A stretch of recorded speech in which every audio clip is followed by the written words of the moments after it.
Okay. Today I'm Pumpkin Jack, and we are. This is the Ghastly Hallows, and today I'm accompanied by. This is red. Followed by Bolt. How are you guys? I think we're all good on our happy Monday here. Especially those of us who are not in the Cabrini Green anymore. It's long gone. Although every city has its own version of the Cabrini Green, doesn't it? That's true. Lord knows I've seen my fair share of my travels around the cities. How about you guys? I stay home. I don't even unless I go on social media and I'm like, oh, that's nice, and then I keep going on with my day inside. Yeah. Well, since It's we're. often when you're Hmm? no, it's often when you're visiting a new city that the Cabrini Green type part of town catches you off guard. Oh, yeah. Yeah. Unless, well, I don't know. I get warned quite often about the Cabrini Green areas in the cities whenever I visit a I new I one. I I guess you're a smarter traveler than I am. I I, I remember when I went to Reno for work a couple years ago. It was Hmm. a really really long and odd day, and then the last stop, there was this part of Reno that's like it looks like a really run down Vegas. Like if Vegas was on meth, like the meth is bad and it's like rotting you out. It looks like this, Not like that. Not yes, like so not cocaine just the Vegas. It city looks having like meth. it doesn't look like light cocaine Vegas, like what Elvis would talk to us about, where like you could gamble and maybe down the road some mob guy was getting a hit done. Yeah, that's not how it was. How it looked like. It was pretty like bad. This place looked like Hmm. crap. And then I remember going to knock on a building, and when I knock on the building in this place, I actually looked. So the apartment was 14B. I knock on 14B. The lady opens the door, and she looks at me. I show her my ID. I scan the ID and everything, and then she's like, "By the way, yeah, I knew you were coming up the stairs already. Let me walk you downstairs." I'm like, "What?" She's like, "Yeah, just let me walk you downstairs." And she put on like her coat or whatever. She walks me downstairs, and then I see a guy walk out of the wall and just keep walking down the street, Wow. walking up the hall. Yeah. Because these are like, this place was like apparently in her book, she's like, this is an unknown, this is a war zone. I'm like, what? She's like, yeah, Yeah. like people are fighting here and they jump inside the walls and shit. They have like holes in the walls you can't tell at quick glance, and they just like vanish into this building. She's like, I'm just gonna Yeah. walk you to your car, and then like, they know I live here. I'm like, okay, cool. I walked through a shithole Yeah. That, that, inadvertently. that, that, that, that does sound like a movie where as soon as the outsider walks in, he has the guardian. That's like, listen, you don't know how bad this place is. Let me help you out. Yeah, it's like Yeah, yeah, and I was like thankful yeah, for it. Like, you know what? This could have gone a lot worse. And like yeah. apparently when I got back to the office, the guy who was in charge at the time, he goes to me, he's like, I wasn't here yesterday, but I saw you went to that building. I'm like, yeah. He goes, is everything okay? I'm like, yeah, I found out on the way out. He goes, the officers here didn't warn you? I'm like, I don't think they knew I was going. Right. He's like, look, if you ever come back to Reno before making a journey like that, like, yeah, he goes, tell the officers where you're going. So at least if they know you're in that area, one of them goes with you. He's like, I never do that Right. visit alone. Yeah. I'm like, oh, Yeah. ugh. I remember driving through Philadelphia once and going just like turning down one street, and there were people um, seeming to live in a house that was literally falling apart. Was just like it was just like kind of shocking to me that that kind of poverty was still in the United States. Oh, it's actually in a Yeah. lot of places. So You know Yeah. what? Let's get to it. Yeah. Today, the subject is Candyman. We went on a journey these past few weeks.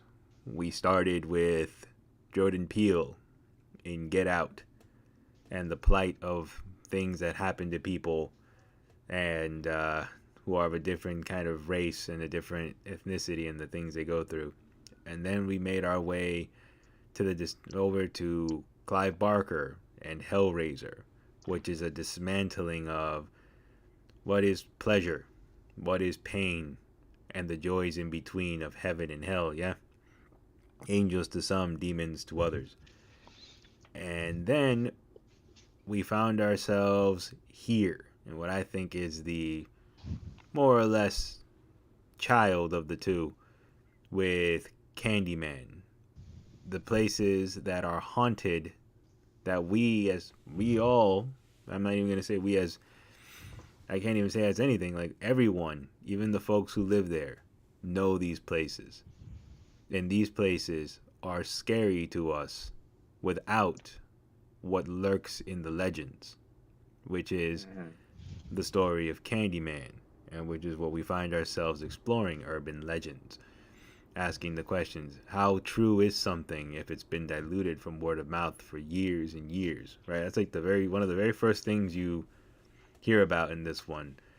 The alligators in the sewer. How many people have actually heard about the alligators in the sewers?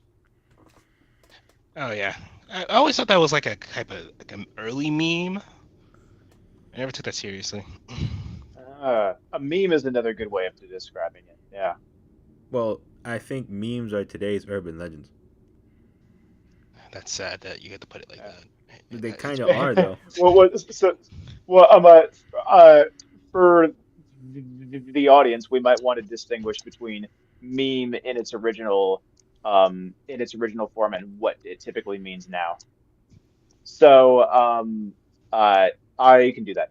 Yes, Um, please do. uh, the term meme was originally coined by the British evolutionary biologist Richard Dawkins, and he described it in, I think, one of the one of the subsequent editions of his first popular book, The Selfish Gene, and um, he described the meme as the cultural analog of the gene.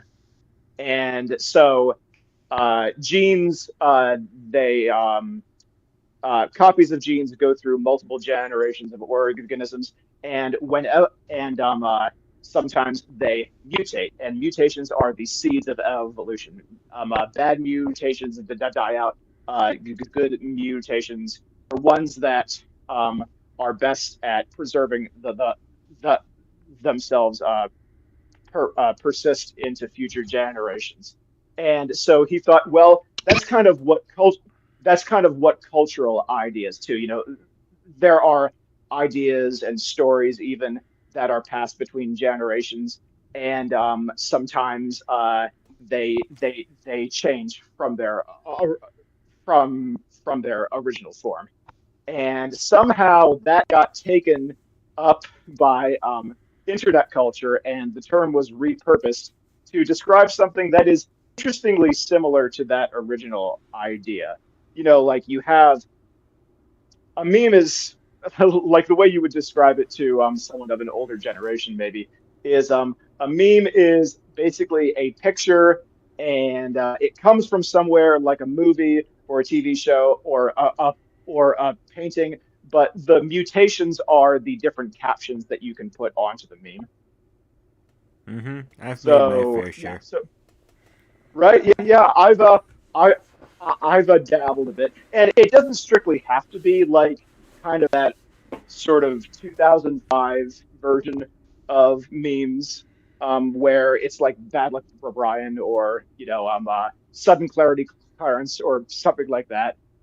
It can be lots of different things. Basically, just funny pictures with captions on the internet. That's basically what memes are now. Pretty much. Or Yeah. then you have the TikToks, which are now like they put like the little sound wave and the image over it, and then they just put the joke in letter form over it. Mhm. It's like a sense of association when you see it. You're like, oh yeah, this is funny. And then Yeah. everybody kind of has their own. They kind of latch or to it. But what's funny is that on occasion, memes are also used to tell stories, and people actually make pictures and put the stories together, put the pictures and the meme in a long form thing to try and tell a story. One very popular one that makes the rounds that everybody thinks is true is oh, bleh. Michelle Obama and Barack Obama are at a diner, and an ex-boyfriend sees Michelle Obama, and they say Uh-huh. hi. They're very cordial to one another, and then they go on about their day. And then she says, yeah, he was a nice guy. And Barack says, well, why didn't you marry him? Well, I guess if you'd have married him, you wouldn't have married the president, huh? To which he responds, no, had I married him, he'd be the president instead. And it's like, this goes to show you Oh, that there's Mm. always, behind every strong man, there's a strong woman. And it's, like, it's this thing. yes. Yep. And then people in the comments are like, yeah, I heard this story with Hillary and Bill like maybe 20 years ago. And it's Oh, like, yeah. some people are like, I've heard this story before. I haven't. This isn't the first time I've ever Right. heard this story. And I'm like, huh. Right. It's kind of a it's an archetype that's repurposed every election cycle, Yeah. maybe. Very so often you Yeah. hear the Yeah. same story. But you're like, where did it come from? Uh, there's another one too that is also kind of interesting, which is I guess like our modern day Candyman, which is Mhm. shit, the whale challenge, the blue whale. The Blue other Whale one was Challenge. I don't also know what you're Momo. talking The Momo challenge was another one. The Momo challenge. about. You guys didn't hear I don't know about where this these? is going. So No. to get into these and to show you why I find Candyman to be relevant, because I've grown up around a lot of urban legends. I wish my siblings were here to share this one with me, but you know, it would be much appreciated. Uh, let's start with Candyman. I am the writing on the walls, the whisper in the classroom. The idea of Candyman is then the whole film revolves around an urban legend and trying to get to the bottom of an urban legend. And the beginning of it is Helen Lyle is going for her PhD, and she's trying to get her paper published on being a on urban legend and folklore, and they're following the legend of Candyman. The story begins where they hear about two kids, a couple that called Candyman and the girl was murdered. But the story kind of differs from account to account.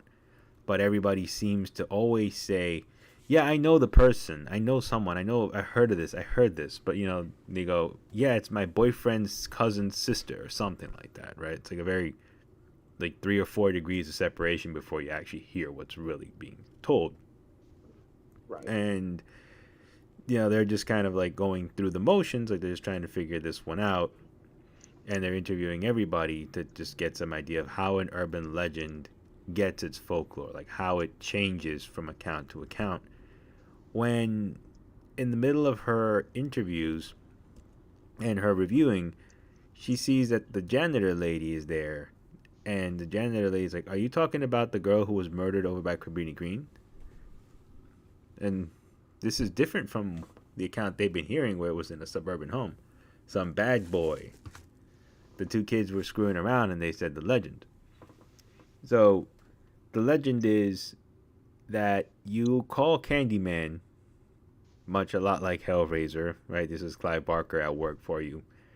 It's not the monster's fault. You went looking for it. Don't venture into the dark if you don't want to find some Right. shit, right? You don't want to find a monster. Don't venture into the darkness. Stay where everybody's safe. Her friend The, got that message. yep. So this lady comes and she goes and starts talking to the cleaning lady who's there. And actually, I'm skipping back. I go back. The way you call Candyman is you look into the mirror and you say Candyman 5 times. So, kids are going to be kids. Kids are going to be stupid. They look into the mirror and they say, Candyman, Candyman, Candyman. And then, they always, on the fourth one, they're like a little reluctant, like, Candyman. Then on the fifth one, they're like, no, and then they stop, right? Most people just kind of stop. Like, yeah, we don't want to do that. It's silly, right? Although, like, no, you're just scared shitless to do it, and you know better. Because as kids, there was a similar real life Candyman story that I heard of growing up that my cousins used to do. Uh, Turn off the lights in the mirror in the bathroom, light a candle, and say Bloody Mary into the mirror 3 times. Oh, that classic. Yeah, Yeah, like we yeah, we all we know had the that Bloody one. We Mary didn't one, right? have. Yeah, I don't know Candle bit, but yeah, I do know. And with her, it's 3 times. Let me just make sure I'm not standing in front of any mirrors. Your phone counts, by the way, and your computer monitor. Ah! Well, I didn't say it. So. What if the floors are very well shined? No, you're fine. As long as they're not glass floors. Okay, okay, good. Well, because the idea is there is another alternate dimension in the mirrors. There was a terrible movie with Kiefer Sutherland about that. Oh, what was it called? Mirrors? Yes. Okay, okay, yeah. Yeah. You know, a movie is Um, terrible when you're able to easily guess the name without having heard of it before. yeah. There's a supernatural episode about Bloody Mary too. Well, yeah, because it's a very like popular Yeah, legend, and I believe Candyman is inspired by Bloody Mary, if I'm not mistaken. yeah, yeah, yeah. Would be a strange coincidence if it weren't. Mm, so But so yeah, I mean that's kind of the nature of urban legends is that one comes from another. So you Clive sound like Barker you're in took. the Matrix. Oh, do I? Yes, Okay. How about now? you better. You don't sound like Agent Smith Better. is coming to bust you up. Okay. I'll stay put. But that's kind of the nature of urban legends is that one comes from another, or this bit carries over a little bit of that one over there. They combine. So Clive Barker took an existing urban legend and made a new one. But you know what's crazy about Candyman though? I remember kids when I was little that would actually be Mhm. scared to do it. That's how effective he was at making that legend up. Like I remember being in junior high and like some kids would actually when I would walk out of the bathroom I would see like once in a while a kid go like Candyman, Candyman, Candyman, Candyman, Yeah. and So then you know what I sometimes wonder is how the actors felt about doing it on camera. Like, I wonder if anyone said no to the project because they're like, I just don't want to do something like that. I don't want to do that. I know you made it up for the movie, I know, but I just don't want to do it. I wonder if what's his name got that a whole bunch of times, right? Like if he was at a party, um, what's this actor's name? I feel bad now. He's like one of my favorite actors of all time, but I'm drawing a blank on his name. Tony Todd, who plays the But he's not. Candyman. I wonder if he was at a party, right? Like in 1992, 1993, and like people just saw us movie and they're like, Candyman, Candyman. He pops out of the stall. Oh gosh. That must have been a great day. Yeah, yeah. Like how Nancy Cartwright likes to do the Bart Simpson voice when it's out and there's kids. Oh yeah, didn't she get in trouble a couple years ago though? Oh, did she? Oh, Yeah, because she did it at a Scientology meeting. oh. She used the Bart voice to promote a Scientology meetup. Like, and look to see you there, man, or something like that. And then they're like, Yeah, nah, yeah. bitch, we own that voice. Even though you make it, we own it. You can't do that. Mm, right. Yeah. Uh, I I read that like when she's at the grocery store and there's some young boys in the next aisle, she just likes to do the voice because like it's a bit of trivia that it's a woman that does the voice. Yep. Yeah, you wouldn't expect that. New Anyway, off Orleans topic. person. But so yeah, like the legend is that you say that 5 times, and they begin to look into when the so basically Helen, that's the titular character's name, Helen Lyle. They begin to look into, they listen to the cleaning lady's account of Candyman because they're like, this one's weird, and like we're better off listening to this one, better off than not. So they give an account of someone calling 911, and they give a building name. They're like, this happened at Cabrini Green. Someone called 911 and said that someone was coming through the walls. No one listened. They called 911 again. No one came. Because of so many calls, eventually when 911 finally came, they found someone, they found the girl cut in half. Like from groin to the top. Just cut in half. Yeah. So now she decides to do the thing that you shouldn't do. You know what I was saying before, right? Clive Barker has this theme. If you don't want to go, if you don't want to get, you don't want to find something, don't go looking for it, right? You'll never know what you're gonna find, so it's better you just mind your business and go on about your day. They go to Cabrini Green. Helen Lyle is a blonde-haired white woman wearing a trench coat in 1992. She's with her friend. She's with her friend Bernadette. They're both trying to work on this together. They go to Cabrini Green, and fortunately, then the first thing is that these guys see them outside the door, gangbangers, see them outside, and they start going, "What you doing here? What you doing here? 5-0, 5-0, 5-0." And Which everybody's is looking at them. hilarious. And it's Like, like, right there, the moment those guys are standing out that door, you turn around and you go home. Like, no, you're not going to go do this. You're better off, asking the cleaning lady, hey, do you mind giving this person my number? I'll give him a call or something. Like, no, they didn't do that. They go snoop around. well, Bernadette was packing a lot of ammunition in terms of like, what was it? Did she had a mace? She didn't have a taser, did she? She She had had like some two. stuff, but it's like Bernadette though. Bernadette's black, and Bernadette, even she was like, I don't know about this, man. This is a little. This is hot. I don't think this is a good idea. Right. But Helen is like, no, no, it's cool, man. You can wait in the car then. Like, mm. So, before I continue, I actually want to talk a little bit about Helen because I know I'm like kind of talking bad about her a little bit. However, I actually do feel bad for Helen. Was it because of the professor? It's actually the whole system. Uh, Like Helen is caught in man's world, right?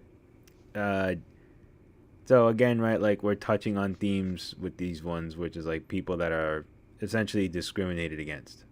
And although Helen is a white, blonde-haired white woman, Helen is in a circle of people whose job it is to keep her down.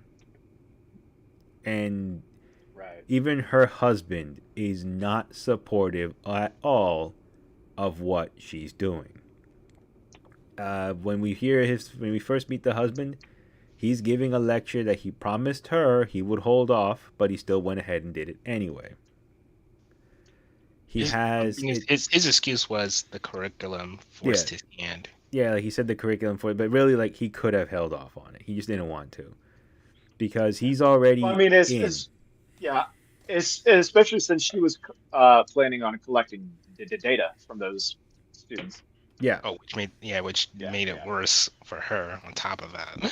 yeah. Like he kind of sabotaged her. Not kind. He sabotaged her before she could even get started. right? Like from the beginning, like he already screwed her over. And then you meet his circle of goons, and it turns out that that whole circle of goons, like the one guy, pretentious ponytail man, he sees Helen and he tells her, I already did a paper on that last year. It's already been published. I'd like to see you outdo my paper. Now, it's comical, but I already read between the lines. You're not gonna get past me.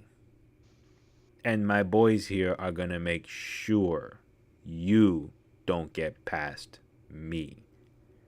Well, it didn't help that she didn't read his paper because she got caught with her hands out. I mean, granted, Bernadette shouldn't have opened her mouth leading because he had no idea they were working on the Candyman case. But like, the fact that she when it was known and then when he was boasting, she basically let it known to him that she did not do enough research, as in like research your competition. If you're going to take it in your competition, at least know what you're up against. And she Nah, found she was talking the big game. Um, but yeah, she didn't know the story. No, she didn't. Not the whole story anyway. Yeah. yeah. No. And so she decides to go down into Cabrini Green as kind of like a way of we're going to make something so insane because we're going to actually dig where these guys didn't want to dig because they were too scared, right? Right.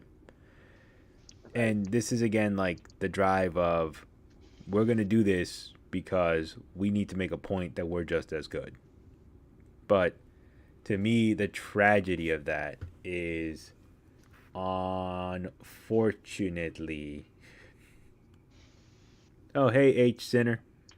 The B is close to the I because that is the theme of Candyman. When we get to Daniel Robitaille, you'll hear the story of the B and the I, and I am the whisper in the classroom in a second.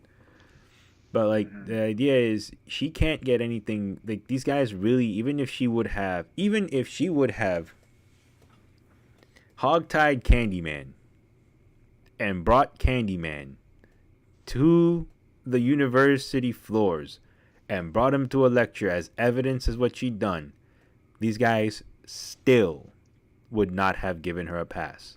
Because after learning about how academia and being published works, scientifically published works, and all this stuff, that is a politics game.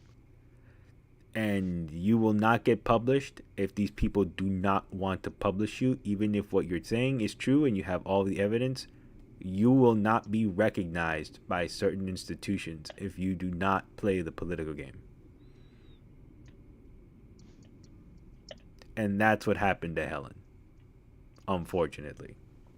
Hmm. Like that's why like some people I know like they hate that character. But for me, like I know some people that were trying to get published in journals and they were rejected What outright. is what is it that the people you've talked to don't like about her? Oh, it's a typical thing. Like, why would she keep going back to the ghetto? Why would she do certain things that she does after she antagonizes Candyman, quote unquote? Why did she keep kicking the bee's nest? But I'm like, I know why she keeps kicking the bee's nest. It's because that's the only way, in her eyes, she can bring back something that's so concrete it's undeniable. That's why she keeps doing it. She doesn't recognize that even if she were to do it, these assholes were not gonna let her in because it's a boys' club, and she is Well, Right. not one of the boys. but the thing is, that was the least of her concerns because the obvious It's the least of her problem concerns, but it's basically the motivating factor that got her to where she wound up. on the floor, Like that's bleeding what out. but that's what got her there. Like it, unfortunately, again, like she was screwed on both sides. She went somewhere to try to make a point of where she was at, and then when you get a little further along in the story, you realize that she was gonna lose everything anyway. Like she was going someplace. She was in a situation where they had already decided you don't belong here. We want you out. So I always felt bad for Helen. Like this is one of those characters where I'm like, no, unfortunately she's too real for me to turn around and dislike Helen. You know, there are some characters you're like, oh, you stupid bitch, you should have ran. Yeah, this Not one's her. Like, where oh, was she gonna run to? Right. Yeah. ironically enough, although like she wasn't probably gonna get the original goal what she wanted, she got a goal accomplished that was needed, and it wasn't for her selfishness. No, it Although wasn't. yeah, which honestly, it's like, yeah, I can see why, like, you say she's like a likable character. And I'm just glad she didn't get a child killed, because there was a part in the movie where I'm like, oh, don't tell me she didn't get the little boy killed for running her mouth and going to the nasty ass bathroom. Oh, That, ugh. yeah, So we'll progress on the plot, right? poor, Yeah. poor Jake. You know, so after it's pretty much like figured right that she's gonna keep going, that like this is there's a council of people basically like they're not gonna let her through. She decides to go back to Cabrini Green on her own. This is the only time I'll be like, lady, yeah. you're an idiot. You should Well, not have well, gone back look, there if on you're your own. gonna risk your life for a paper, don't involve your friend or any other innocent bystanders as much as possible. So I was like, I let that go. Like, if she wants to die, that is her prerogative.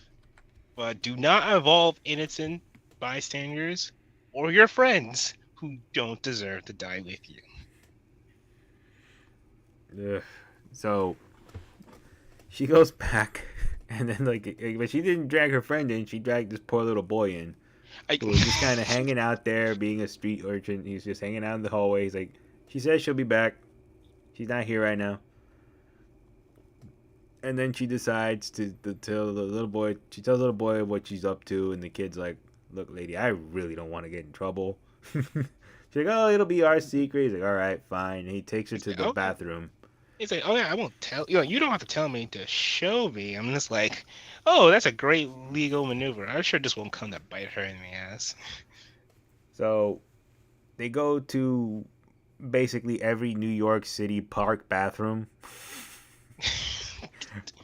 I kid you not. I've seen bathrooms with that are like this that have like graffiti and shit on them.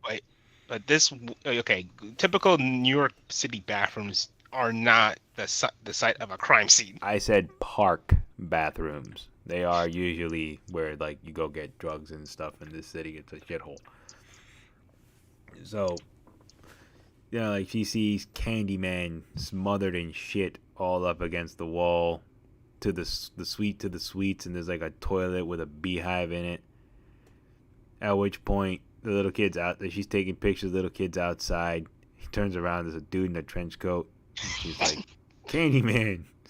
And me and the audience at the time like, oh shit.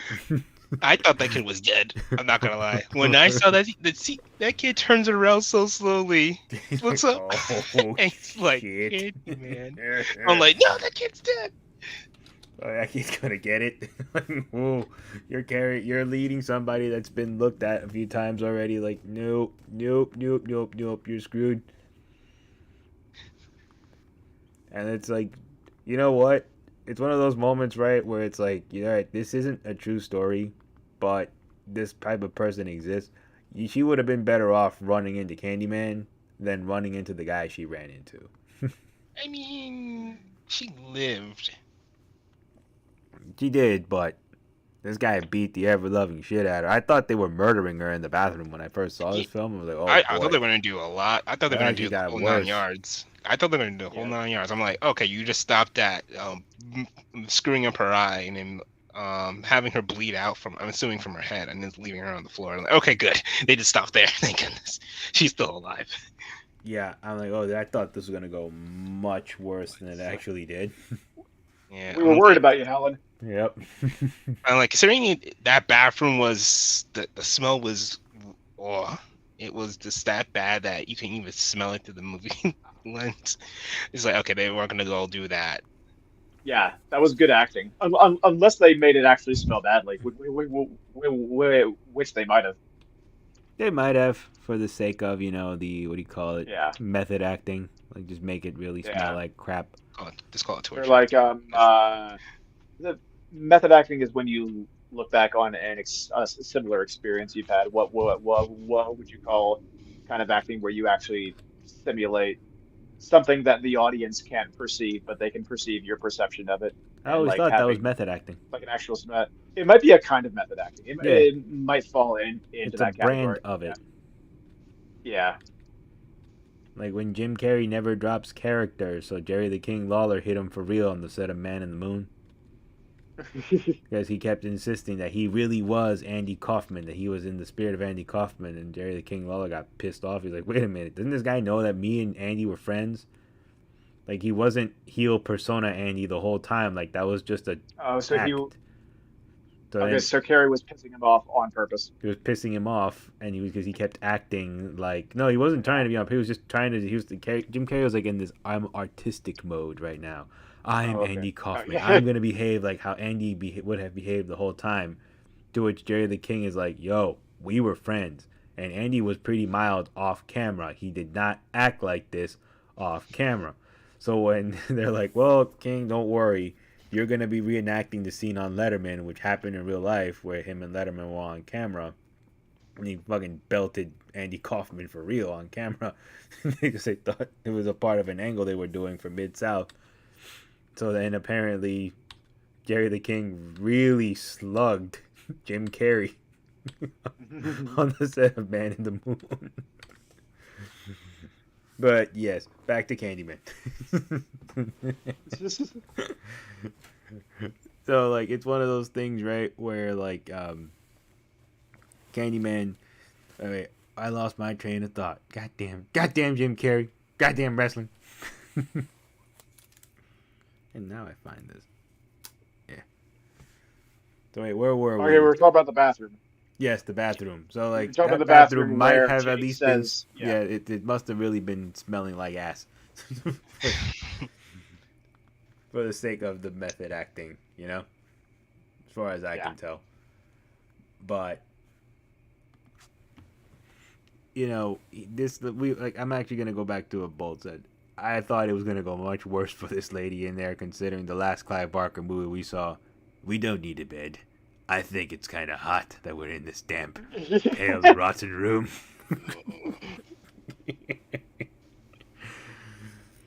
Oh man, that was some crap. I would never. It's gonna take you a while before you forget that. Nope. Hard to recover, yeah. So like this kid finds her though, and the kid's still pretty cool. He calls the cops. Like I have to give him a little bit of credit. He calls the cops. He does the right thing by Helen. He calls the cops to save her life. Because this woman would have like had a concussion and passed out on that dirty ass floor for as long as she was in there. But yeah, the kid does like the good thing. He calls the cops. She's at the station, and then they have the police line up, which I'm actually gonna take the moment with the police line up to mention. Do you guys know who was in the running to be Candyman, but he got beat out by Tony Todd? Nope. No, who? I'll give you two hints. He was a well-established black comedian, and he was on SNL. Dave Chappelle. Dave Chappelle was not on SNL at the time of Candyman. He was still rising up. Um, is it not Chris Rock? Nope. Um, Red, any guesses? It wasn't Cat Williams. Cat Williams wasn't on SNL yet. This is 92. Okay. Okay. Yeah. These guys weren't out yet. This guy had been doing movies through the 80s, and he was Oh, in oh, oh, SNL. wait, hold on. I think I know. Eddie Murphy. Yep. Okay. Yeah. Eddie Murphy was supposed to be the Candyman. He was like number Okay. one. Yeah. He was like top billing for a bit there. Really? And then I Okay. think Yeah. something From happened. yeah, from Mr. Robinson's Neighborhood to Candyman. Yep. and I think something happened, and he couldn't do it anymore. So then they were about to scrap it when Tony Todd's audition came in. But then like they locked everything in with Tony Todd. Eddie Murphy's like, I'm available now. But they're Mhm. like, no, Tony Todd just knocked this out of the park. Yeah, yeah. What do you think do you think the effect would have been different had Eddie Murphy done it? Because I mean, if he was a well-established comic actor, that might have been a hurdle to get over to make him a convincing, scary character. In the 90s, though, they were doing that a lot. They were actually able to kind of like beat those tropes in the 90s. Mhm. Because, for example, Michael Keaton was a comical actor, and a lot of people forget, like, he originally was a big Right. comedic Yeah. actor until he did Batman. Mhm. And just so you know, like, cancel culture's always been a thing. They wanted to Mhm. they wrote letters to WB to get Michael Keaton out of the role back in the day when they found out he was going to be Batman. Yeah. I shit you not. Like they had written it to get him out of there. They're like, we don't want him in there. He was a comical actor, and a lot of people, we don't want him in there. He's gonna ruin our Mhm. movie. Blah blah blah. Cancel this guy. Cancel now. And it's like, no, like, he was there. Right. But I'm making a moment Yeah. of this one. Like Eddie Murphy was almost the Candyman, and I'm curious as to how that would have been. I don't. Yeah. I don't know if it would have been good because I've never seen Eddie Murphy do anything serious, I don't think he ever has. right? I'm probably wrong, actually, but I can't think of Like anything. I can't think of anything though like prominent that he's Yeah. ever done that's even like action serious. Like even those Beverly Hills Cop movies have a little Right. bit of comedic Yeah. tone to them. Like what has he done that's Yeah. like serious? I mean, Donkey has his solemn moments, but he's um, overall a funny character. that's because I'm all alone. There's no one here beside me. And that was Helen by the end of this whole ordeal. And that was also Mhm. Jake by the end of this whole ordeal because after she fingers the guy who hit her over the face, they're like, all right, ma'am, we won't need, like, what about the kid? We let him go? Yeah, we don't need him anymore. We have you to put this guy behind bars. Now, she's all happy about that, but me, like, hearing the things I've heard on the street, that kid knows damn well he's marching home to a death sentence when this is all said and done. Because Yeah. the kid's Not like, really. Not right. really. Well, he's lucky he wasn't hurt when this whole thing was done. He was very lucky he wasn't hurt. This lady put him in the fucking bullet in the fire. Like, there was no way that this kid doesn't do this and doesn't get hurt in real life. Because, like, he basically called the cops and rode with the lady all the way back to the station. He was there in the station with her. They can't get to her in her high rise home area, but they can get to him. Because he has to live there. She doesn't. That's why Mhm. he was scared as shit. He's like, wait a Uh, minute, what about me? is, yeah. And is it going to matter that he's a kid? I mean, maybe a little bit, but I don't know. Not really. When people are monsters, those are the real monsters Yeah. of the world. They're gonna kick his ass. That's what's gonna happen. And then he's lucky. That's all they're gonna do is just kick his ass. Like they might kill him for Mhm. what he did. Because he lives in like the heart of the mouth. Like that kid is not in a safe place to be like, oh yeah, I'm gonna be okay. I snitched on some. I snitched on the local gangbangers, and I'm gonna be okay going home. Right. Yeah. No, he didn't snitch on them. He Uh, he called the cops. She was the one that did the story. Yeah, but he's the one who called the cops. He was seen with the And Well, girl. that, no, He's he yeah, he that only might be called the close cops enough. to rescue yeah, her, and that's it. So I Yeah. think that's where Well, it and spread. and yeah, and when they pinch that guy that she picks out in the police lineup, I mean, they don't. There's no way that they would have of knowing that it was her that picked him out rather than the kid. yeah. Like he can say she did it, and who called the cops? Why were you bringing that white woman around? Why were you doing this? Right. Why that? Why? And then the next thing you know, like that's it for you. And she's all like, "You did a good thing. You saved my life, and we put that criminal away." He's like, "Uh huh, bitch. You know what's gonna happen." He's like, "I'm going You Well, don't know home." how this works, do you? no, honestly, at that point, he cuts the we stuff because like only thing he did was show her where a murder happened, and that's it. And aside from just calling the cops to rescue a white lady that's passed out in a former crime scene, he didn't snitch on the assailants. He didn't name any names. He didn't point anyone out. But So that's they the can't thing, come though. after him. They don't know that, and on top of that, Well, they can't oh, get to her, but they here's the can thing. They get to do. him. Well, here's the thing. All they do know is that they assaulted a white woman, didn't finish the job, and now they're arrested. That's all they know.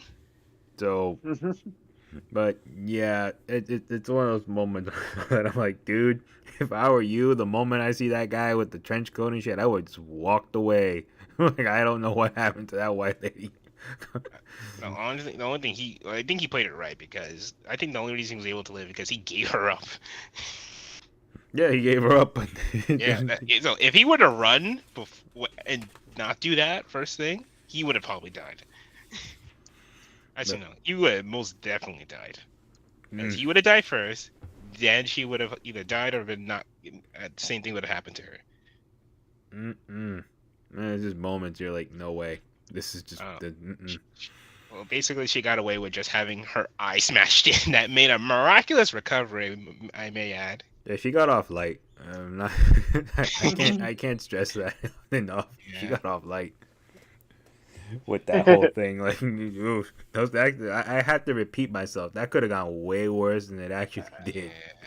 Because apparently I he was was their so leader. impressed. Yeah.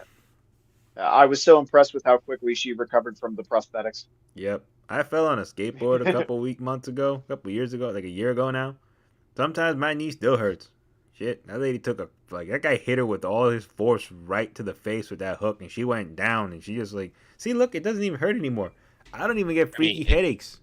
well, it took her a month because when she finally comes back home to her good for nothing husband. I mean, I'm getting ahead of myself, but good for nothing husband. They don't actually tell you passes a chime in this movie, which is annoying. But like, I think it was a good month. Like, if I have that correct, like a good month before when she yeah, when she was in the hospital. Yep. Yes, it was a month. Yeah. Yeah, it was a month. yeah. Yeah. Yeah, well, yeah, because in that time, it's like the guys that assaulted her got arrested. They locked down the whole ghetto neighborhood that they were investigating all of this in. Yeah. And then yeah, it just she basically made her Maraka's eye recovering, which like even right before the montage, it's like she had like two different colored eyes at one point when she was having dinner with her husband, who was just like, meh. He was giving off cheating vibes, which is hilarious. Yeah, more so than he did when he was first introduced. Oh yeah, the liar, This son of a bitch. liar. That He guy is says, one of the "Where first were you times like, last night?" I was fast asleep. lying son of a But bitch. we saw the phone ringing next to an empty bed. Yep. Lying. Oh, that's a different scene, You wasn't lying Lying, motherfucker. cheating bastard. it? Jesus Christ. uh, That's actually where I'm going to like, keep going with where we were at, because it's after this assault and she's all happy on top of the world. She thwarted the gangs in the ghetto, and she thinks she found where the urban legend was from, and they pinned the deaths on this guy who was not the murderer. He was wronged now by the system. oh no, he did the murder. No, he didn't do the one in the one that she went there to check out for. Real The Candyman did that shit. the quote At unquote least that's what's disabled suggested. Yeah. person. Yeah, like Oh, kid. yeah, like he's getting picked. That guy's gonna get picked for all that shit. And that's what she was like. See, look, the Candyman wasn't real. It was just this guy. And then you hear the Philip Glass music. I am the writing on the wall, the whisper in the classroom. Without these things, I am nothing. So now, I must shed innocent blood. Come with me. Yeah, I don't know. I feel like he And did the bathroom one, but the one that the maintenance ladies were describing, that one was the real Candyman. yeah, so this one, like, that's when he takes Candyman. That's when he takes her, though, at that point. And she wakes up in the person who was the witness's bathroom with the dead dog in the bathroom. Yeah. She walks out to a pool of blood. Now, I've heard people say she was stupid for grabbing the knife, and I'm going to leave that one up to 50-50. It's No, stupid she was to, absolutely stupid for that. she's stupid for grabbing it, but at the same time, you hear somebody screaming, you're covered in a pool of blood. You might grab Now, that thing, like, you don't know what you're going to see in the next room, you know? Like, what? what if you were walking in on somebody trying to butcher this lady? No, but here's the thing: if you wake up in a pool of blood, and the first thing she did was check if it was hers, and she finds that it's not her I know, blood, like, it's and a she 50-50 thing. Like, part of me is like, I wouldn't do it because I'm going to get incriminated. But then the other part of me is like, what is in that I mean, next room in the shouting? You know, well, we learned later we she's already incriminated, but we yeah, she was already well screwed at that point. But like, I don't know, man. That woman is screaming, and the woman's like, "Where's my baby? Where's my baby?" Well, honestly, I would the first thing I wouldn't do is get out of the bathroom and then immediately go to the said screaming woman covered in her dog's blood and asking her what's going on when you already committed B&E and probably suspect that you committed animal murder. Well, she doesn't know if she committed a B&E. She just woke up there. All she I does Yeah. know she's not a victim. I also thought, in that from the way I saw it, she probably thought she might be freaking out because of the concussions. Like concussions tend to have long term effects sometimes. You know, like I don't blame her for like being Right. confused because she Well, it did. wasn't a concussion. Well, Well, and no, she doesn't even know how she got there. yeah, she didn't know how she She just got there. blacked out. Yeah, she just all she when she made it when she had a report, quote unquote, said explanation. She just blacked out. She doesn't know Because what it's true. happened. Right. So yeah, not really because it wasn't attributed to concussion. Well, But she blacks out, but even then, like I'm putting in her case, you could argue she doesn't know what the hell's going on because she had a concussion. Like she's still dealing. Like she just got out of the hospital. Like what, a couple of days ago, to being in there for a while for the headache. Hmm. As far as she knows, back like to work. half of the stuff might not even really be happening. She might just be having an episode and call it a day, which happens to people who have blunt force trauma to the head. You know. Yeah. Sometimes you see people, and then in a very realistic sense, when you keep having concussions to the brain, what happens is incidences like what happened with Chris Benoit, like almost 15 years ago now, 15, 18 But years ago now, where like he didn't go around teleporting into people's no, apartments. but the idea is you can lose sense of where you are, sense of who Uh, you are, Yeah. like sense of True, but like yeah, rational thought. yeah, but again, unless he also had the ability to teleport into people's places and into the bathroom and just didn't Sir, like he you was are halfway not through a good you are idea. not versed in what that guy did in his case. So we're just gonna move past Chris Benoit. I read the report. Move I'm past gonna We're leave it at that. gonna move past Chris Benoit. We're gonna I keep don't know why you going. brought him up because I you're brought comparing him up apples as to an oranges. idea of people who can have issues when they're seeing concussions things. This is like That to was justify what Helen's things was. Not to discuss that Chris Benoit was some kind of teleporting urban legend uh, murderer that if I say crossface 8 times into the mirror, he'll come out and attack me or whatever. oh my goodness. Yeah, that's not what I was saying. But Anyway, anyways, you shouldn't back. pick up the butcher knife because she ended up bringing a weapon for the grieving mother, or potentially grieving mother, to then take from her and use on her. Yep. Which And then she honestly, used it on the mother. And then when the yeah, cops walked in, they walked in on the perfect scene, which is like her with the knife having cut the lady in the arm pretty bad. And then they stopped her. And then she got to see what the system looks like on the other side. I mean, well, she got up pretty good, honestly, considering the time the movie was taking place and what it was trying to depict. But I'm just like, Hell no. Like that butch cop lady was like, take off your bra, toss it over. Lift the right breast up, show me. Lift the left breast up, show me. And then like she's trying to like, can I at least take this like wash all this blood off? No. Do as you're told. Okay, and like she's even talking to them like civilly because she had just been there like a couple of days prior. And they're like, "Tell me where you are now." Like Oh, well, literally, the like detective. Oh, yeah, like they he went changed. from what? Yeah, he went from being her best friend since she helped him nab a bunch of gang members off the streets and murderers to like you are the blight of existence, and I'm gonna bury you so far underneath the jail they'll have to use Google Maps in order. They invent Google Maps in order to find where you are. Yeah, like this guy is like, I'm gonna lock you up and throw away the fucking key. Like I don't want to see you out ever again. And you can kind of see again what I mean though. Like this lady was just screwed because now like when she's calling her phone calls or the conversation we just had with Red, the phone's ringing. It's like 2 in the morning, empty bed. Till 3 in the morning. 3 in the morning, empty bed. You know what the weirdest thing is? The thing that stuck out to me the most in that set piece is that there's a crucifix above the bed.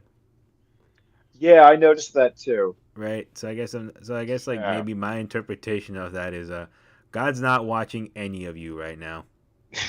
Mm. Like he is not in the equation in this situation. Like Jesus isn't here. And it sounds like funny and dark the way I'm putting it, but in reality, like they are walking through the valley by themselves. Like there is no one there for this girl at this point. Well, yeah. Or maybe Jesus is the only one that's there. Oh, that too. See, positive side of it. He might be Yeah. because at the end of the day, like this, the only one present in the room is that, but it's unfortunately an empty room. And this guy Also, is, she's calling the cops, and she had to kind of sit there in Butch prison for the night until this guy showed up the next day with the lawyer. with the lawyer and everything ready to roll. But And funny thing, her doing that, oh, her being implicated for this, hurts the original case against the people that they just locked up because she was supposed to be the star witness, and you now have the star witness um Yeah. Well, it helps their doing case. this. It yeah, it helps the gangbangers. It doesn't help anybody else. Yeah, hurts the truth. Yeah, Yeah, but it yeah, helps them. unfortunately. Yeah. it makes his job much harder. But again, I guess Yeah. that's why he was very pissed at her, huh? That makes sense now. aside from the fact that they couldn't find the baby. You had to go ahead and murder someone. Now I can't put these people away. No, she didn't murder someone. She just murdered a dog, and she injured a mother, a single mother, Oh, and well, can't answer okay, for yeah, where the you're right. baby is. And they already had the worst case scenario on their minds, like, oh crap, she killed the baby, didn't she? Well, Yeah, and they're more saying man like we hours. gotta find the body. Like they were apparently saying that like when they're looking for the body now of the baby. Yeah, Yeah, but I said that she hadn't been charged yet because they hadn't found the body Yeah, yet. so it's just Yeah. yeah. they, But when your lawyer thinks you did it, and already giving you their strategy of how things are gonna go down. Yeah, yeah. The way that the lawyer phrased it was something like, "What's something that you can tell me that would best substantiate your account of events?" I blacked out. It, Damn it. yeah, it well, wasn't how do you prove how what can you tell me that would prove your innocence? It's like what can you give me that is in your favor? I Which is know. I guess the way that lawyers approach it, no matter whether they think the person is guilty or not, if they have an opinion on that. you know what's fucked up? When I saw this, I'm like, what kind of Lionel Hutz ass lawyer did this lady find? Like Jesus, please tell me what way I can prove your innocence today. Hmm. Looks Like, like we've tell me drawn Judge something. Snyder. Do my job for me, please, please, because I can't. I don't see any way to win this for you because you're screwed, lady. Unless you give up that baby, you're screwed. Like I was half waiting for him to pull out a flask. Like, oh, I haven't slept in days. Like, this is the worst lawyer ever. No, okay, okay. To his credit, any lawyer would have done what he did because she didn't give them much to work with. You can't account for your whereabouts. I don't know how the heck she got into that into that apartment still, Mhm. and you have blood on your hands. But it's not looking good. This is like an open and shut case. The only thing that they're discussing is whether or On your not it's gonna hands be and your worse. face, your arms, your legs. Yeah, it's like the only thing that Yeah. was on the topic of discussion is like, okay, if they find the body alive or if they find the body dead, it'll determine how long you're going away. Yeah. But yeah, the So husband was just like, yeah. At that point, when this happened, the husband was just like, oh, good thing I got my side piece ready to go. yeah, Hmm. Oh gosh. son of a bitch. Uh, You know the worst part is that he's not even that attractive. You know, I would get it. Like yeah. if they had someone like Jefferson Darcy play the husband, like all right, fine. But he's not that attractive. He's a bit of a prick. He was still pulling college girls. Yeah, but it's because he has like professor power. Yeah. He's he, he's literally the smart guy in the room. no, he's the Yeah, smart, ugly guy. but he's also like power. Like yes, he's in that position where like if she goes, "Ooh, I want to be a doctor too." How bad you want to be a doctor? One letter Yeah. from me, you know, I can get you in places. You know, it's like that. Eh, no, he's basically like no, he like because she was an undergrad. The college student was an undergrad clearly. But what he does later on was just like I was just Yeah. ultimate scummy. But like you know what? Before we get to that, um, with what was it?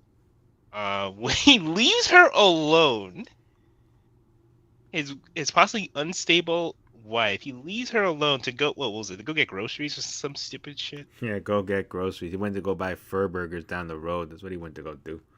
Get And he said, "Oh groceries, yeah, I'll my be back in ass. 20 minutes. Nothing bad could possibly happen in 20 minutes when I leave her alone with all the sharp objects in the house." Oh God. Bernadette. She. Poor Uh, Bernadette. I liked her. I liked yep, her too, yep. and it just sucked. I'm like, it sucked. Poor Bernadette went and caught it, and poor Bernadette catches it Hmm. when she was literally trying to help Helen out, and it's kind of like showing how what Candyman is essentially doing is dismantling her sort of network. But what's kind of interesting is he, the only one that I think he really needed to take out to really destroy any support Helen had in her corner was Bernadette. Hmm. She was the only real friend she had. Once she takes out Bernadette, that was it. Like, Oh, so you don't consider Jake a friend? well, he doesn't take out Jake. I was saying you don't consider Jake a friend to Helen. Not as close. Like again, a friend that could actually speak up for her. That is like a value. It would Or you be just gonna like say that the husband Yeah, has the because Jake value of doesn't having. know her. I mean, yeah, I mean, because Jake is a kid and he doesn't know her that well. yeah, and like the Yeah. again the situation with the husband. Like and that guy was ready. He's like, I just need this bitch to go win already, so I can like move in my new girl and forget all this crap. Like once she goes to prison, like I will just be rid of that wench, and this will be my time to new bachelor pad and call it a day. And like he was living it up. Because once Bernadette is killed, and I have to point out that like the kills in this movie are gruesome for what he does, but Tony Todd does one thing which some people I've seen like it and other people I've seen dislike it. When he kills someone, the grunts are very loud and very telegraphed, Mhm. Hmm. which most like slasher villains don't do. But when he does it, like you kind of hear that, So and he's he's a killing noisy someone. killer. Yeah, Which makes sense because the Candyman he has a hook for a hand,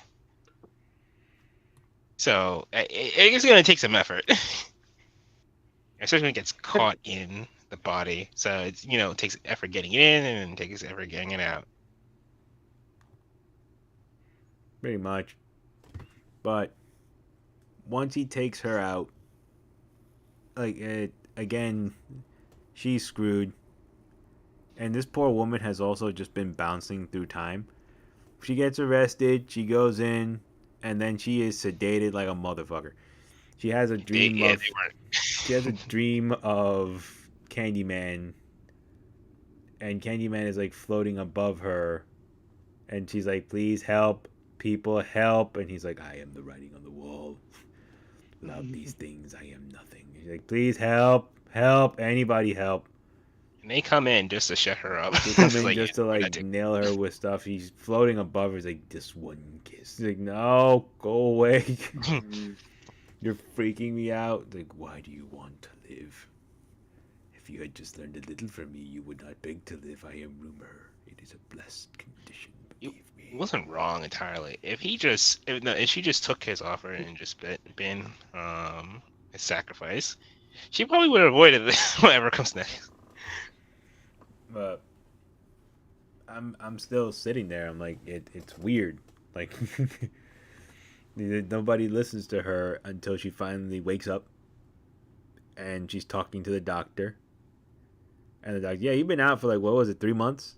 She's No, been no, there for like a a month. month, another month, right? Yeah, She's been in A there. yeah, month. Yeah. yeah. Her assault Yeah. recovery was 2 weeks apparently. I don't know why I thought it was a month. Again, the passage of time So, was very, very vague. But so this one wait, he says a this month. this Yeah, douchebag somewhat. moves another chick into the house 1 month later.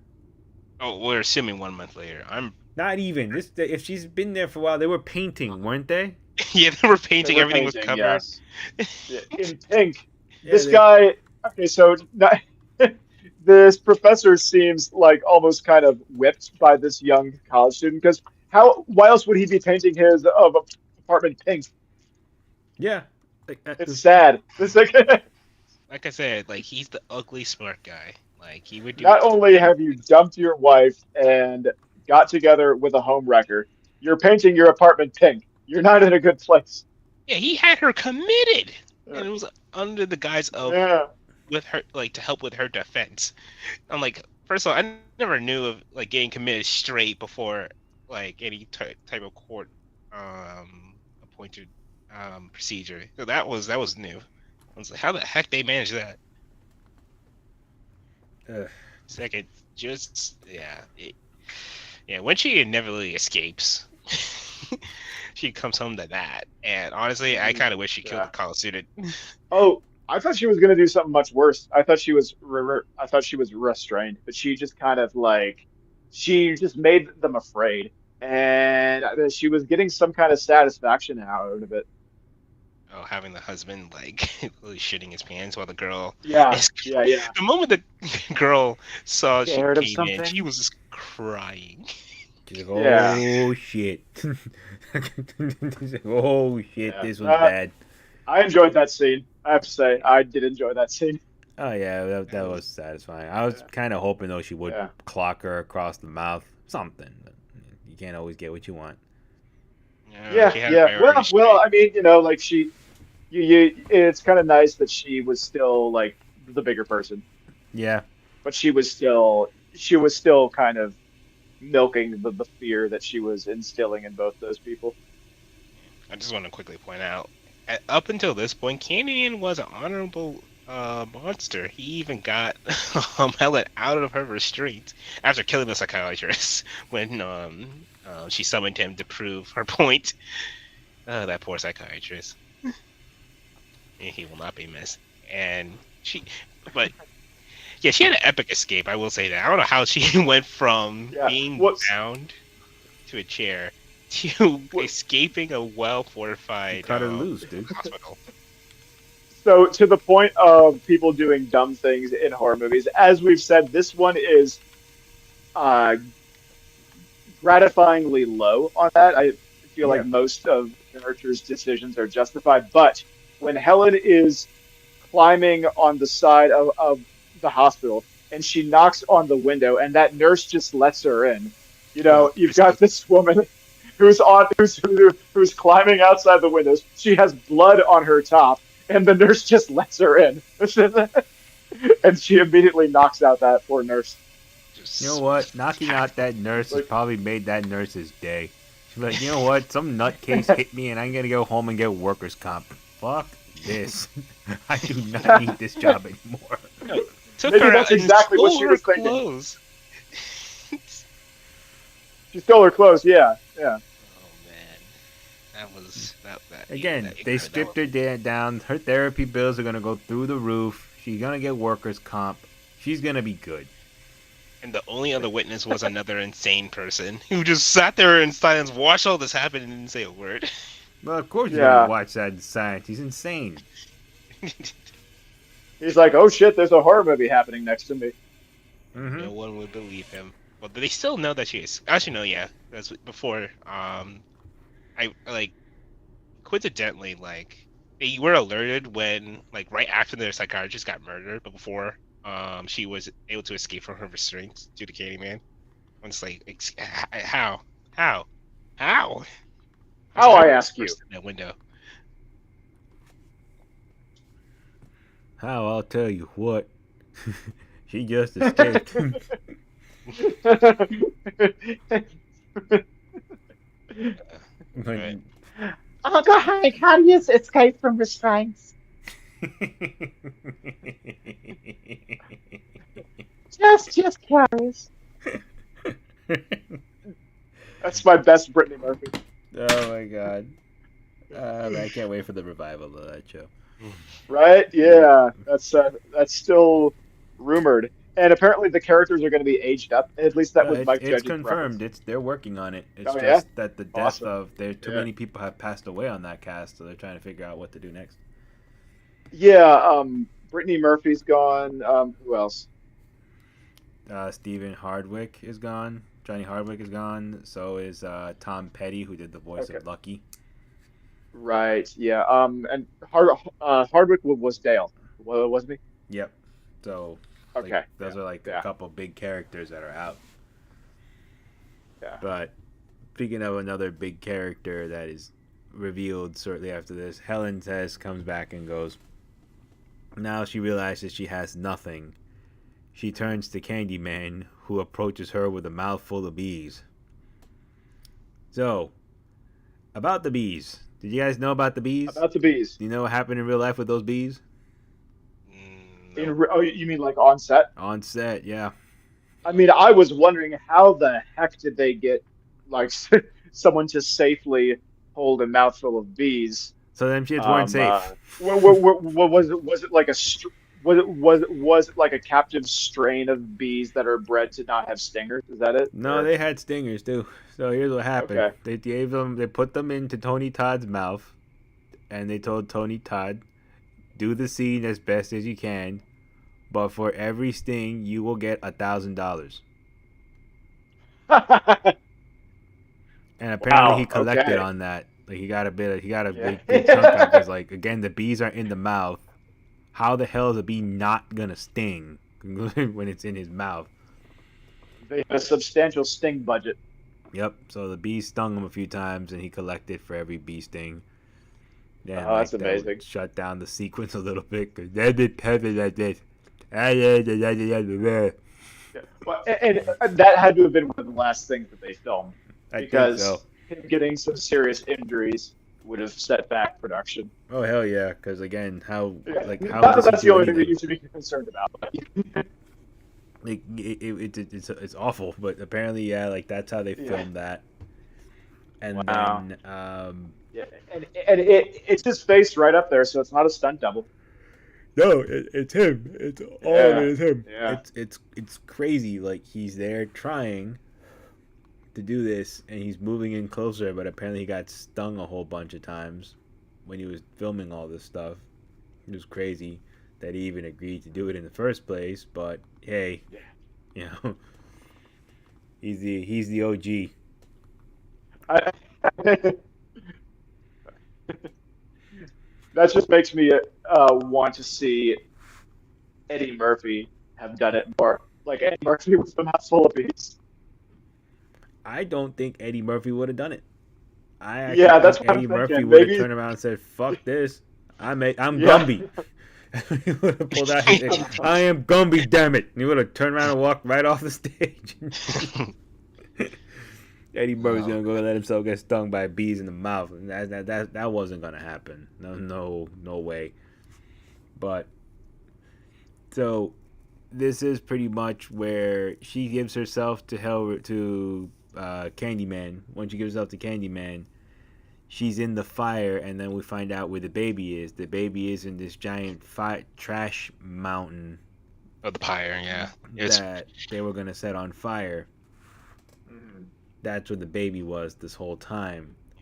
But he reneged. Oh no! It wasn't there the whole time. He reneged.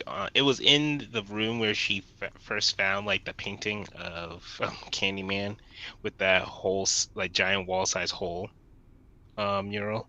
Oh yeah. Like yeah, when she gave herself to him, and like him brought her over to the slab. That's when he reneged on the deal and took the baby and put it in the pyre. Mhm. Yeah, when that happened, I'm like, damn it! Now you lost it, buddy. You lost it. It wasn't until the 2021 sequel Don't get too where he far got me back. ahead. Wrap this one up. We're getting Wait, there. what? We're getting We're there. basically at the ending now. We're getting there. Yeah, yeah, It's a- we're okay. Okay, yeah. Let's wrap it up and then get to the sequel. yeah. So Helen pretty much gives her life in the safety of the baby, and then Helen burns in the fire with the baby, with Candyman, and then Helen is reborn as a wraith of vengeance, a lot like the Candyman, where Hmm. her husband realizes that he pissed away a good thing in the service of weird hippie fat bald man, fat ponytail man, and his cronies, and even the new girl that he's with. She's not really that good. She's more so for the night, but she's not wife material at all. Because he remembers See like that when when it she was, Who'd have thunk it? yeah, like he's like, crap, I screwed the pooch on this one. Like I really should have stuck by my wife. I was crying in the bathroom for goodness sake. Well, Yeah, Like, like that's just to show you Yeah, like how I mean, it was such a yeah. bad mistake. He had to go cry and be alone in the bathroom. Like that's just how bad, how terrible the choice was that he made. So he's in the bathroom crying, and he's basically like moaning Helen, Helen all over the place until he finally gets to the end, and he's like, you know what? And he says her name one more time. Now, this is the calling cards of a dumbass. This woman would not be happy to see your raggedy ass because you Right. cheated on her and you pushed her into the arms of a ghoul and you abandoned her in an asylum for your young side piece and you also weren't supportive of her projects. You also didn't respect anything she was doing and were not very happy when she was cooking food for you with her black eye. You dick. You bastard. but no. What really put it over the edge? He brought said side piece to her funeral. Yep, and he went to the side with the funeral to her funeral with the side piece. Yeah. Bastard. So in Just what universe did he inferred a think lawyer. she was gonna be happy to see his balding nasty ass? She was never gonna be happy to see Well, him. maybe that's not. I mean, I interpreted it as okay. I know what I deserve, so this is what I'm gonna do. It didn't look I like interpreted it he was as they pretty kind of scared like. when she showed up. Well, he was because maybe he wasn't actually expecting it to happen. Yeah, it was like, oh yeah, It let was me sort let of me like fake punish it myself. And then yeah, it was what it afterwards. was like an oblique kind of like maybe mock suicide. Yeah, I was like, I know Yeah, inside that I deserve this, so I'm gonna yeah, pretend like I'm gonna hurt myself. And oh shit, it's real, it's real. I never right. Yeah, expected her yeah, to yeah, really come out of the thing, yeah, out of the yeah. mirror. Well, professors of folklore are all about, like what's the sociological function of this urban legend? Like, what's it do for people? They're not really in the business of trying to determine whether it's real or not. They are not, and then this guy figured out that it was real, and it Yeah, fucking he got cut from balls to chest, well deserved. well, yeah. well, Well, it's a crushed gullet, as they aptly put it when they first accounted from that one. Hell, I hope she got him in the dick yes, right all the way up to the yeah. gullet. Yes. Will depict disembowelment, but we don't want to get foul. Mm-hmm. Ass wipe. That guy deserved No it. genitals. Come on. Yeah. on top Yeah. of on top of that, like it was the best part about it is Jake goes and drops Candyman's hook in her coffin. He's like, you got the juice now, Helen." He throws Right. Yeah. Oh, oh, you left out the part where a whole congregation of the neighborhood comes in to honor her So in her some Yeah. people passing. I've I'm like, seen in documentaries hate this ending. They're like, well, so Candyman is lusting after a white woman. I didn't think it was fair. I didn't think it was cool. I'm like, I don't interpret it that way. I kind of interpret it by the end of this. Those people in the Cabrini Green turn around and go, this shit is your problem now. This is oh no no, no, not even longer that. our Oh problem. no. Oh, they saw that she Hmm. killed Candyman in the pyre. She gave up her life to save the child, and yeah, that earned them. That she earned their respect, and it only took her Right. dying Yeah. to do so. But Well, to a better point, if people are saying that, then they missed the backstory where Candyman, the original Candyman, let me just get his name really quickly. He Daniel went by the Robitaille. name of Daniel Daniel Robatelli. Robitaille. Yeah, Robitaille. Robitelli, whatever. He was the son of a slave who grew up as a well-known painter, and he made the cardinal sin back in the 1890s, and he impregnated a white woman, and said white woman told her dad, and her dad did, the most logical thing a dad would do in his position at this time. He sent a Eh, lynch mob after poor Daniel, who, just imagine her dad is Leonardo DiCaprio in oh my, fucking Django Django. Unchained. Just Yeah. imagine that that's what it was. That's her yeah, except father. our Yep. Django gets beaten, gets his hand cut off, lathered in honey, and then burned. Oh yeah, stung first before getting burned. And that's how Candyman was created. Hmm. They skipped that part in in the history Well, lesson. they didn't give him a full blown origin until the sequel. No, they gave Yeah. him in this movie. They tell you, but like they didn't. How do I put it? They tell you, but they were kind of like just not. How do I put it? They tried not to make that the sole center of the whole story. I mean, yeah, Right. but like you get a detailed account of how Candyman was created in this movie. Like you get yeah, like you get the details about cutting the hand off and the bees. The symbolism of the bees is explained. Yeah. Yeah.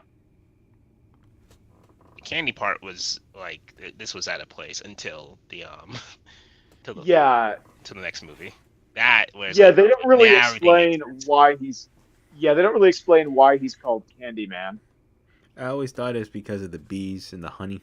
Yeah, yeah, because bees are attracted to sweet things. That's what I thought too. That's Yeah. why I always thought that, and it's like ironic because to really get the sugar from the bees in the beehive, you have to do a lot to it. Like real natural bee honey is kind of dirty compared to what we assume bee honey to be. Like it's a saturated type of thing. Sure. Yeah.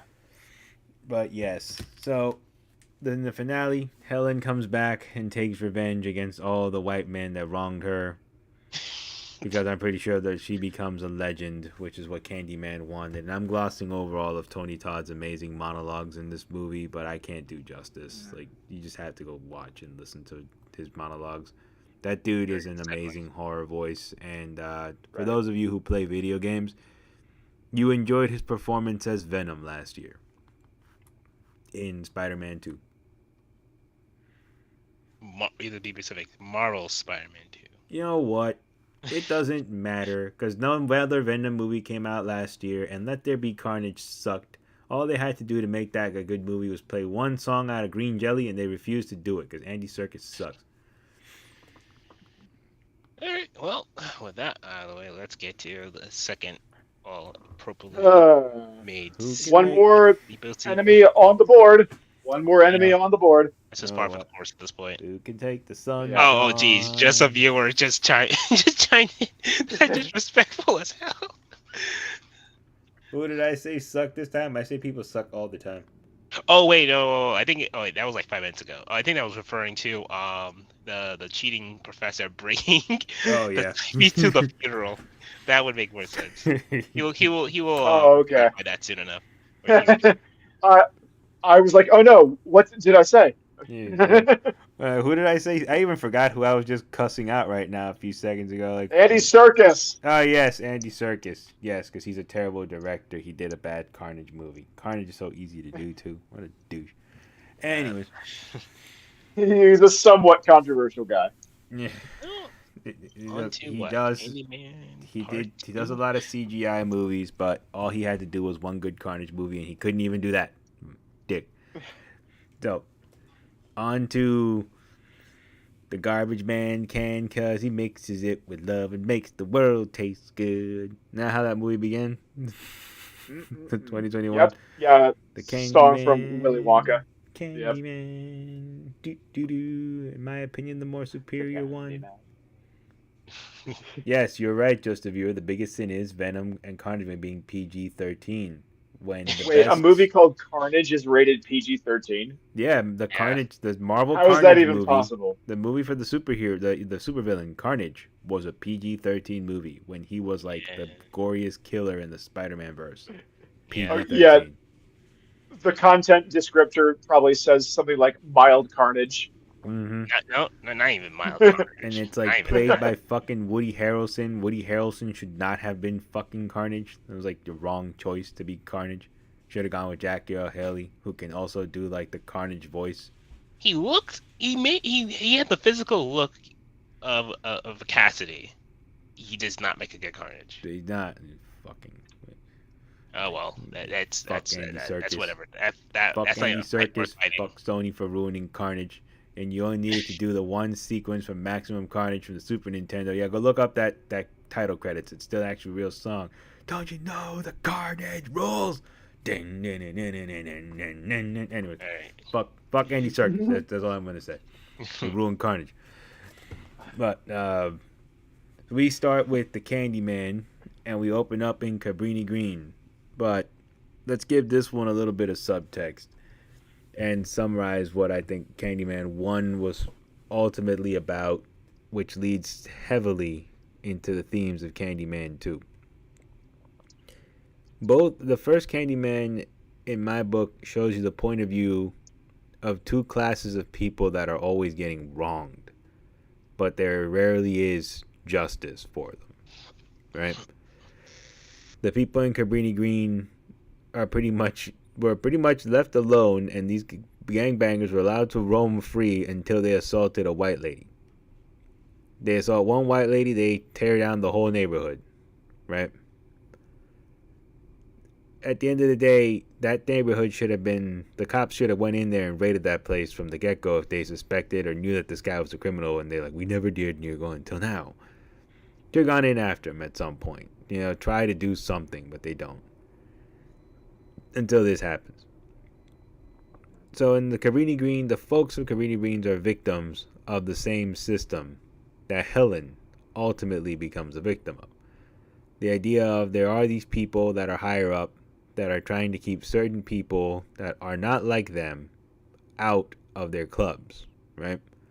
Helen was on the right track with the Candyman, but like I said, even if she'd have brought in real evidence, they weren't going to give it to her.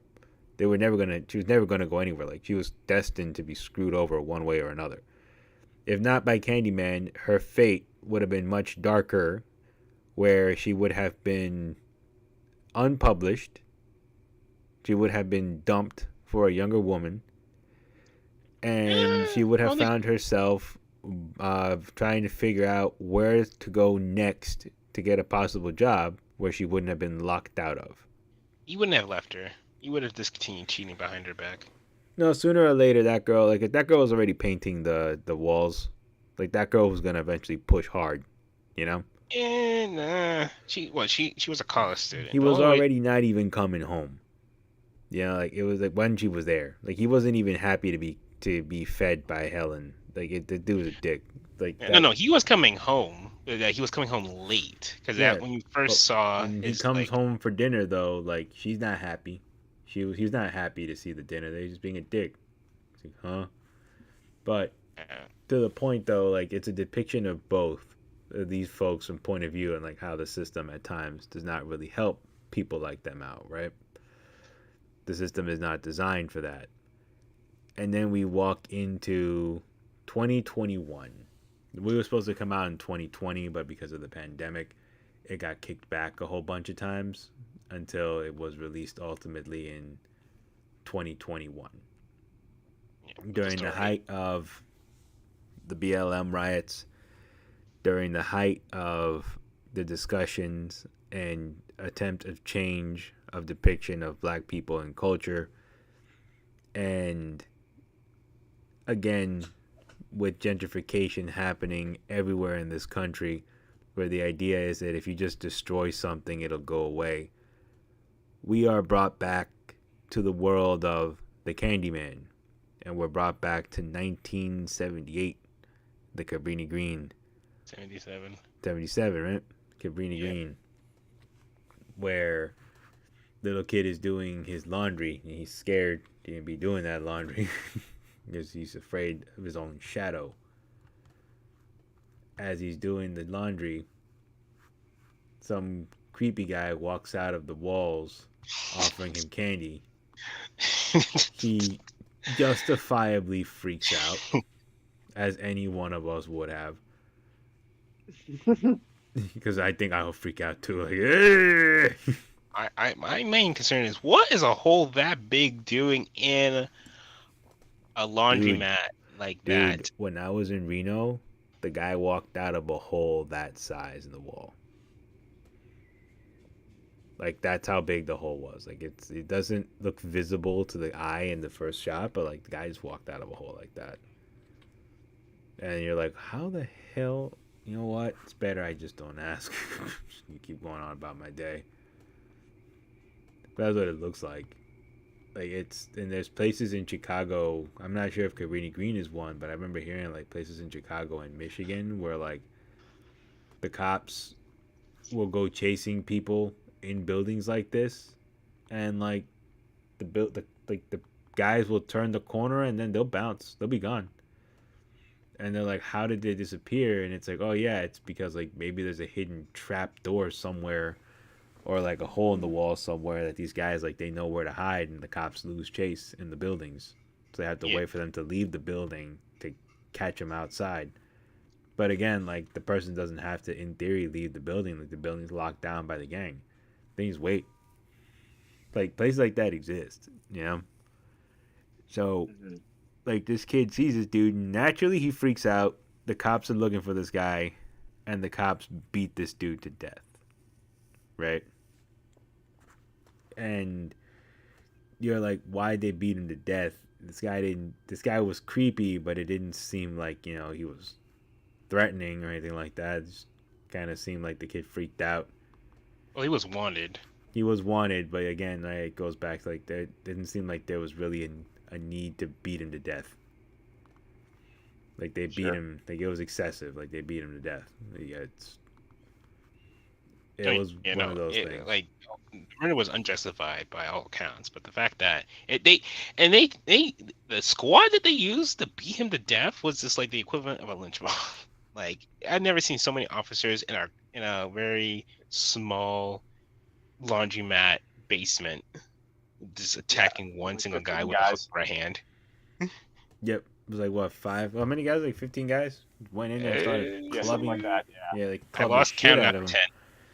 Yeah, like they started like clubbing him to death, and the guy's like, he was, and it turns out like it seemed like he was mentally ill too. So it's not like he could even understand the concept of what was happening to him. He just got beaten to death, and from there we fast forward into modern day, where now the Cabrini Green is pretty much a hipster area. They destroyed the original one. They built nice apartments, basically telling the people who were at Cabrini Green, yeah, it might not have been so nice when you were here, but now it's gentrified. Get the f out. You can't go home, but you can't stay here. Mhm. So these guys, this is all happening amidst the backdrop of gentrification. The couple we meet, young couple, artist couple, are happy to do. They're having like what is essentially their move-in party, their housewarming party, and they discuss the old legend and they retell the story of Helen Lyle, but it's once again, right, the theme of an urban legend. It doesn't sound like the story that we know of Helen Lyle, because they try to make it seem as though she tried to burn herself with the baby, but the Yeah, no, baby her was Hmm. pulled away, and then her she story ran got back into messed the up. fire. Yeah. Was it what? Yeah, 40? No, 30 plus years going on. I think around 40. Mm. Yeah, 40 plus years. 30 to 40 years, give or take. And the story got so embellished along the way of Helen. It was criminal when I heard it. I was like, first of all, she didn't go on a killing spree. She only killed. I mean, she was only accredited for one kill. Well, technically two. I don't know how they're gonna explain how does a woman who is handcuffed to her chair kills her psychiatrist, but whatever. No, she was Yeah, the only one in the room. And she's also accredited to killing her friend. yeah, but Yeah. that's only two people. I don't know why they said a killing spree.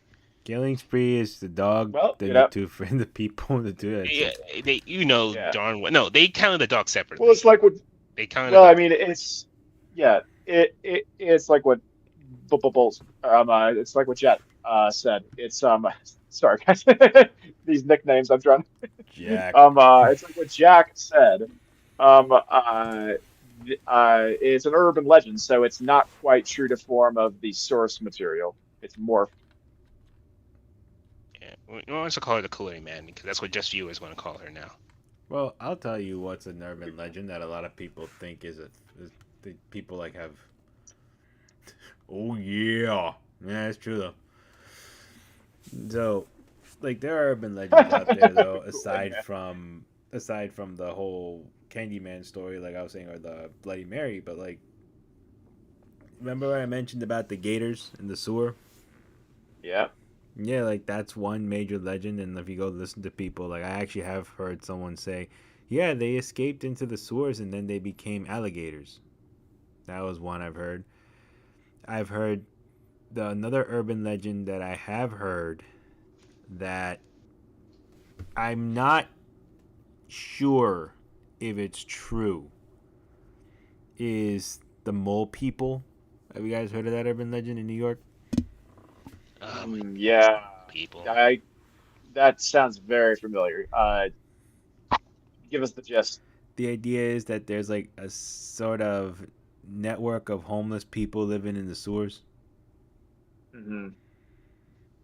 right? Like Uh, they live in the are are sewers. are they are they like so when I think mole people, I think people that are like anatomically adapted to living underground. Is that part of it, or is Yeah, it like that's just part of it. Like they're just adapted oh, to okay, living in the yeah. sewer. So like, when you throw garbage in the sewer, like they maybe come out through little holes, to like big manholes Hmm. in the what do you call it? They come out to like manholes in the street, go to the garbage, grab Yeah. food, and they go back out down under the sewer. Uh, Some of them live in the little sections under the sewer underground, and it's like believed that some of them like might even have found sort of like larger piping areas, and they just like occupy it through the subway system, like subway hmm. tunnels. Like they might live in abandoned subway tunnels and stuff like that. Yeah. Okay. Yeah. Like, but it's never been proven. But then last Sure. year, something that to me gives credence to it's possible was that mosque that they found. I don't know, it was earlier this year that they found a big Um, Brooklyn mosque where like there was a bunch of Jewish people going underground yeah. secretly into a giant like worship center or something. Yes. Yeah. It was a synagogue. Yeah, synagogue, mosque. My Yeah. mistake. Yeah. That's Yeah. insensitive Yeah. of me. I'm Sure. sorry. Yeah, That's okay. Yeah. but Honest like mistake. in the Yeah. same situation, right? Like these guys are doing that. Like, how do you like? Is it possible then, right, that there might be like a network of homeless people living in the subway system underground in the tunnels when no one's looking? It's a vast system. Yeah. Yeah. I mean that's what's fun about urban legends and cryptids even that it's sort of like, oh, that's definitely not happening. But once in a while you get there's just a little clue in a news item or you hear a story from someone that you can't easily explain away, and it's like, I don't know. Like, there's a little part of you that believes it and has some fun believing it. Yeah, and it's like, oh, okay, Yeah, like that. But that one though is one that I've heard about since high school right. Yeah. about the mole people. There was even a book. There was even a book a sociologist did called Uh-huh. the mole people or something like that. But it's really like a story about the homeless people that live in like those sort of subway areas, the subway train, the rail yards in New Mhm. York. There's some like areas back in the day that like that's where you went. You went to the rail yard. Right. So it's weird, but these are ones that are possible. But those are urban legends. Like no one's ever officially found them. Another urban legend, which I'll point out too. Uh, you guys heard of snuff films, right? Yep. So snuff is legally classified, right, as films that are sold for profit depicting murder, right? Actual murder. Actual Like murder, not not like a yeah, not serialized murder. se yeah, or yeah, or not s- Like simulated yeah, with simulated like special effects or real anything. murder. Like it's actually a person dying on screen. Yeah. Yeah. So that's what it's depicting, right? So Mhm. the idea is that if you are, the idea is like the people always think that there are people out there that record murders and then sell the tapes on the underground, right? That's been like a large belief system. There's even been a video. I know there's one video game that people think was a thing called Manhunt, where like that was the premise of the game. Like you're playing as a Right. guy who's killing gangs, and they're recording you do it, and you're selling the tapes on the underground. Well, officially, no one's ever been arrested for that at all.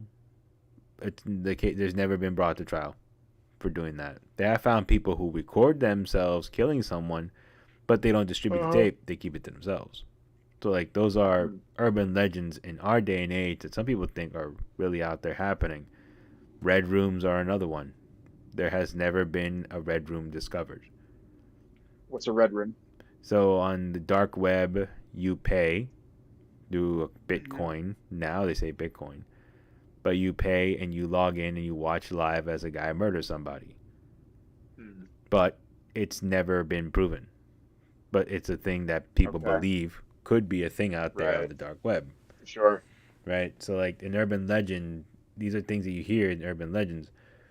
Now, morph that with Helen Lyle. By the time the story has been told, it's been diluted 1,000 times over and over and Hmm. over again. That the basis is, you have to look at the base of it. There was a fire, Helen was there, and the baby was there. And Helen died in that fire. Like all those three things are there. They just change a few things as it goes along, right? Yeah. Through the game of telephone, or one particularly good storyteller embellishes it with some of his own stuff, Yeah, and then that one becomes more popular. Yeah. yeah. Like, and one more example I'll give is the Odyssey. Have you ever, you As in guys, Homer. yeah, by Homer? Yeah. There Uh-huh. are a billion different versions of the Odyssey. Hmm. But the main stories are all the same. Ulysses versus the horse, or Odysseus versus no Ulysses and the horse, Odysseus and the Cyclops, the Hmm. sirens. But like certain small details change of him blinding the Cyclops. Was the Cyclops a murderer? Right. Then the fate of the suitors changes from person to person. It's like it's a there's a the idea is like there's certain things that happen and then that's it. You Yeah. can't really ask more than anything else.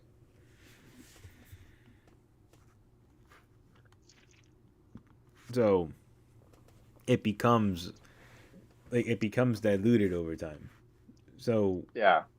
when you hear an urban legend, you just have to ask yourself, what are the basics?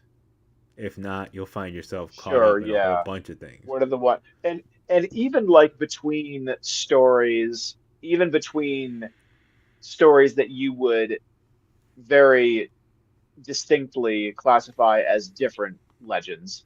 there's still some common tropes. So, uh, the person who witnesses the aftermath of some sort of monstrous killing, their hair turns white.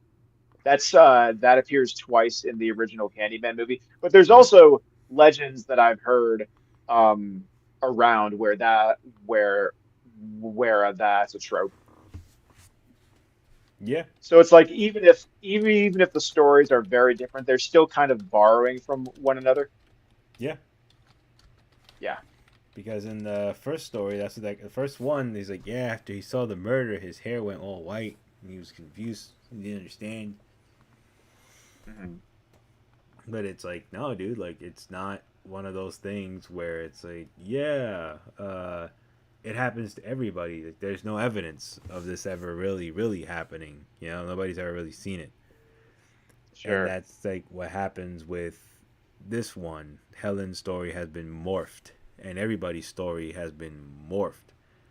So Hmm. even you wonder, like, why doesn't Candyman look the way I remember? Like, who's this guy? Yeah. Right? Because like, if a lot of people I know ask me the same question, like, why does Candyman look like a '70s clown guy? He kind of looks like Fat Albert's neighbor. why? Why does he look like that? Well, it worked Yeah. in this movie. It works, but you're asking yourself, like, is this the same guy? What's happening here? Like, why does he look different? Did I miss Well, should we something? get into that now? So the whole film is also pretty much like beat for this sort of another example again, like Jordan Peele. I'm pretty sure this is Jordan Peele's hand now in a Hmm. Clive Barker's world. The main character, um, let me pull his name up Anthony. because Anthony Anthony McCoy. Anthony McCoy. When you meet Anthony McCoy, he's an artist, and Hmm. Anthony McCoy is trying his best to fill up an art gallery. Now, I interpret what happens to Anthony McCoy in those Anthony in this place as kind of like when you get folks trying to kind of tell you to tell them what they think your experiences are, Hmm. because he's telling him, the art dealer is telling him, like, well, with your background, I need you to tell Yeah. me about you. I need you to tell me about where you're from, because I know you have that background, and I need you to bring that to me on art so that I can Yeah. sell that. And I'm Yeah. like, um, dude, what the hell are you talking about? And I think he's confused Yeah. too. It's like I think it's like he's asking, I need you to give me what I think your background is. Yes, uh, gotta love it. I need Gotta you to love it. Yeah, dance right. for me. Yeah. Like, Well, it Uh-huh. doesn't help that he's a struggling artist. I mean, he had like his like initial breakout success, and then he's been in a dry spell, so he's in the now struggling artist role That's where the real artists are. in the ghetto. Sorry, the gentrified ghetto. Yeah, in a luxury suite. Oh man, that apartment looked beautiful. That's a really nice apartment. Mm. What I that was, wouldn't do for an apartment like that. oh boy. Uh,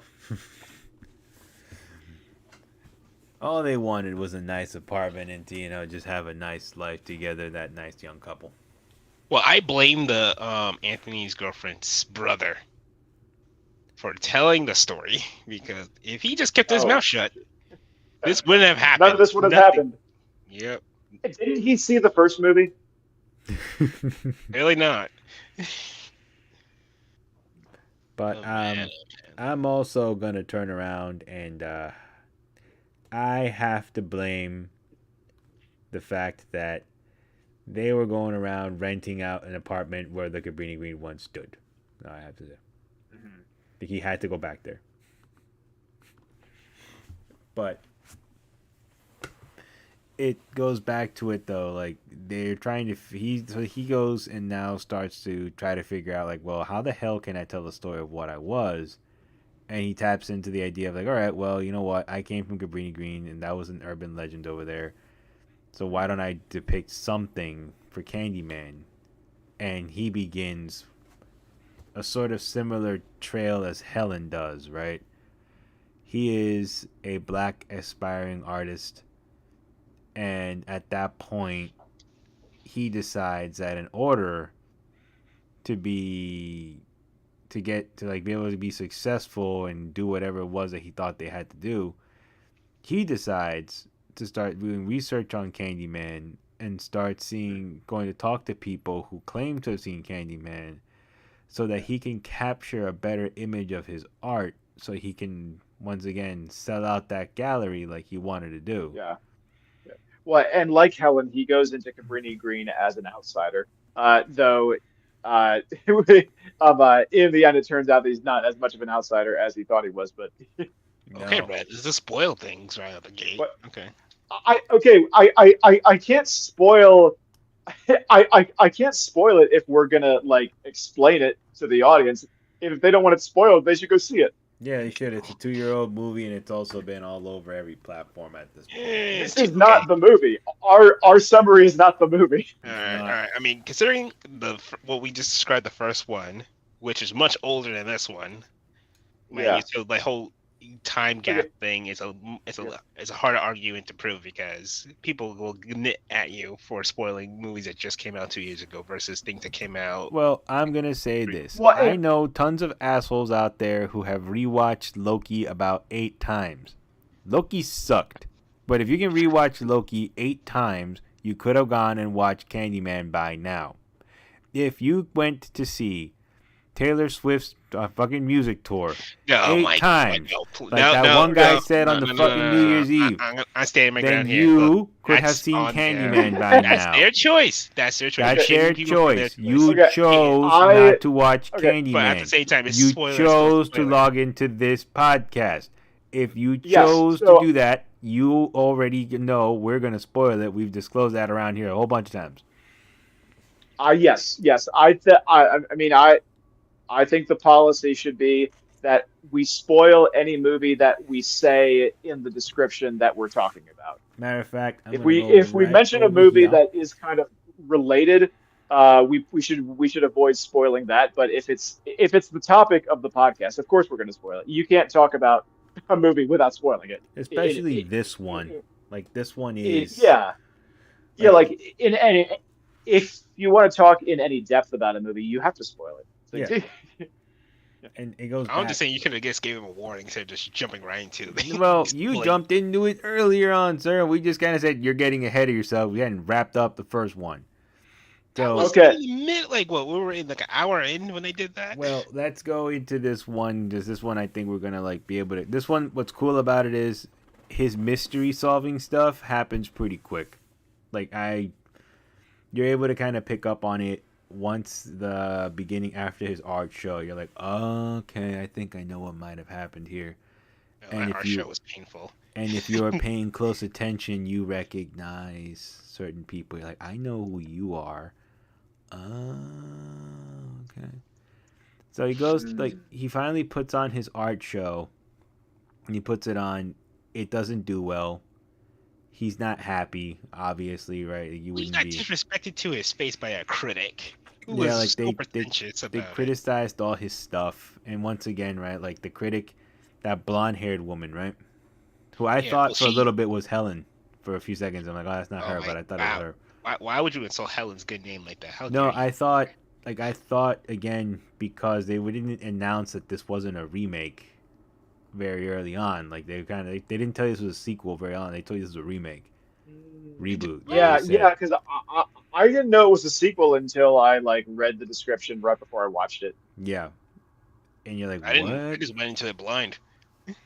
I went into it blind, and then like when I saw I'm like, oh, that's who he is. So Yeah. when you get to the point where like he's getting insulted and stuff left and right, at his party that night they do the Candyman. The art dealer does the Candyman bit Yeah. with his weird grunge girlfriend Just for funsies. just Yeah. for funsies. and which is kind of like the recurring Also, theme in this movie. People do it for funsies. yeah, just for yeah. Well, she was Also, in the I would like middle to of point like out doing that a his strip name. tease.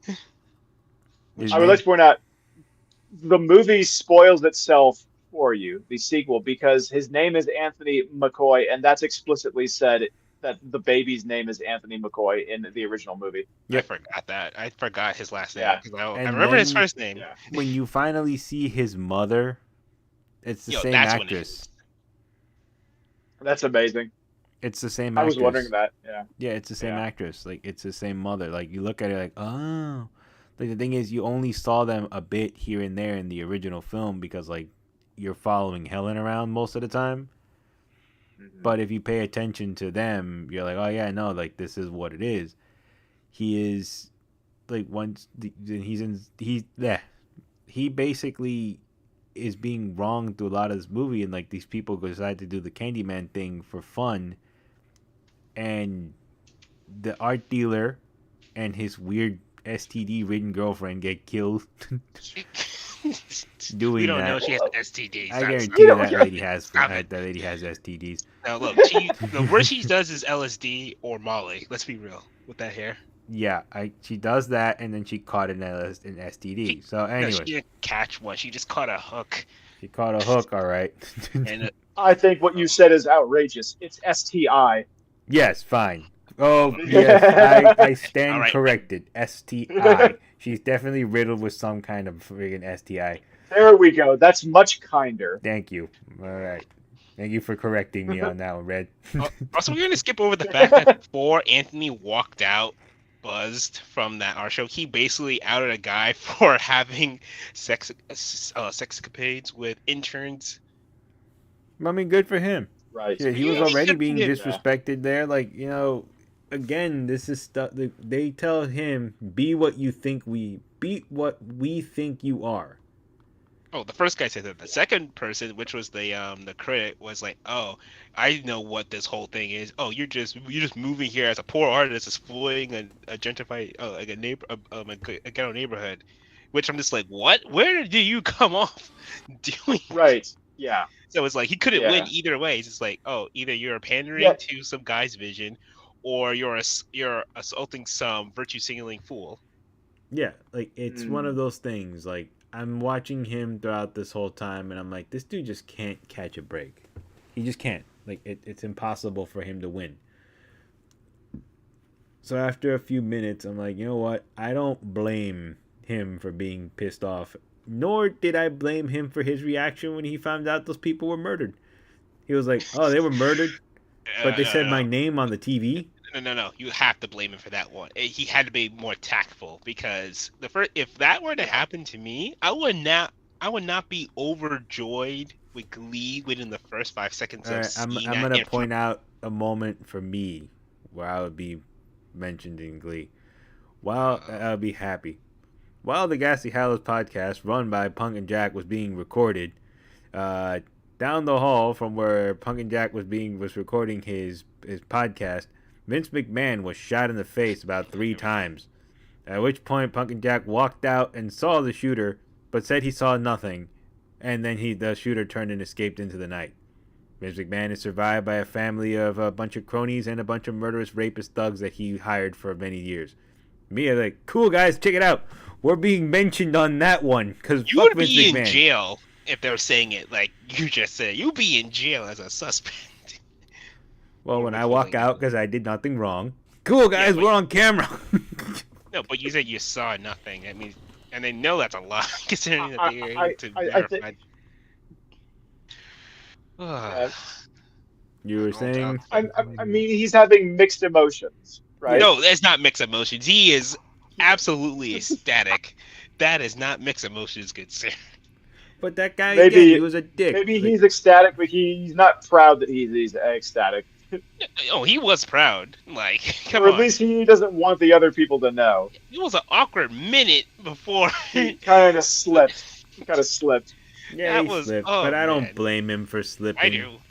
He should have been smart about it. He should have at least pretended. Because the thing that he should have been more concerned about is that, oh, his art is being associated with murder. This is not good. This is not what I want my art to be known for. No, but at the end of the day, dude, I go back to it. His art may not want to. He may not want it to be known for that, but that art wasn't really his art. It was stuff that he made, thinking those people would like it because he's doing something for someone else. No, he And was passionate about it. the only reason they took a gamble on him was because they expected him to be something different and Also, his not who girlfriend. he really is. No, mainly was because of his girlfriend that got him into that art show. Yeah, but they, Yeah. even What then, like, maybe that's why they got him in there. Yeah. Maybe if he had already been well known, he would have been just upset about it. But he was struggling for some kind of recognition, and this is a perverse kind. This is like he's been working to be, mentioned on a large platform, and this is the first time it's happened. So he's kind of relishing it. Well, I'm gonna offer a third thing. Well, Okay. as he was gathering his intel for this piece, he was stung by a bee, and Yes. then partly after he was stung by this bee, and he was like investigating the area, he happens upon a stranger who happens to work at a nearby laundromat named William Burke. So after getting the background of Candyman from William Burke, he then dives into his work, and he felt like he was really connecting with it, with the whole Candyman piece. And it shows in his first piece that he shows to his girlfriend, who gives a surprising response to what he created. Because the face she depicted was like, you made this, and not Mhm. in in a supportive way, more like my career might be in jeopardy type of way. Are you seriously going to put this out in our showcase? Like, I work my ass off to like nominate you to get in because you literally have nothing to your name right now. Even her brother was basically saying, yeah, he needs to put down the dumbbells, and pick up a brush, implying he was a Yeah. deadbeat. Mhm. So he was really passionate about this, and the response he got doesn't reciprocate how he was feeling and what he learned about the whole process of the system rearing its ugly head again. Mhm. So, but with all that in mind, that gets pushed out the window when Heed's name and his work gets noticed on the 6 o'clock. Yeah, 9 a.m. news, because it was morning when the news broke. Because it took it took until the next day for the girlfriend to go into work and find her colleague and the playful intern, quote unquote, dead in Who front of may or his may not exhibit. have STIs. They're dead. It doesn't matter at this point. They're dead. Well, So it doesn't matter. Candyman was the least painful death that got her. There we go. Oh. Yeah, I said it. So I have one general question though, because I always kind of like get lost in this one part. Um, who were those teenagers that decided to say Candyman in that high school bathroom? Oh, oh yeah. So Yeah. during the showcase, you see the ringleader showing up with a printout of the instructions of Candyman. This, she printed out the instructions to a murderous urban legend. Went to the art show that had the showcase that was in reference to it, and then just leaves. So that's where that comes in later, Oh, because she she leaves it then there? no, yeah, oh no, she walks into the place with the printout and walks out after seeing Anthony's mirror piece, and then it cuts to the next day where she and her girlfriends go into a bathroom, and she convinces four of her friends to line up single file and say Candyman 5 times, but one Yeah. girl chickens out. Thank God. Smart. Smart The girl. smartest one. Yeah. Yeah, she chickens out. Yeah. So my first question is, why would you need to print out instructions for that? It's Thank a you. very simple Thank thing. you. It's like, Thank you. why'd you print that out? Anyway, Also, print out. You're a teenager. Don't you have a phone? It's just well, like actually no.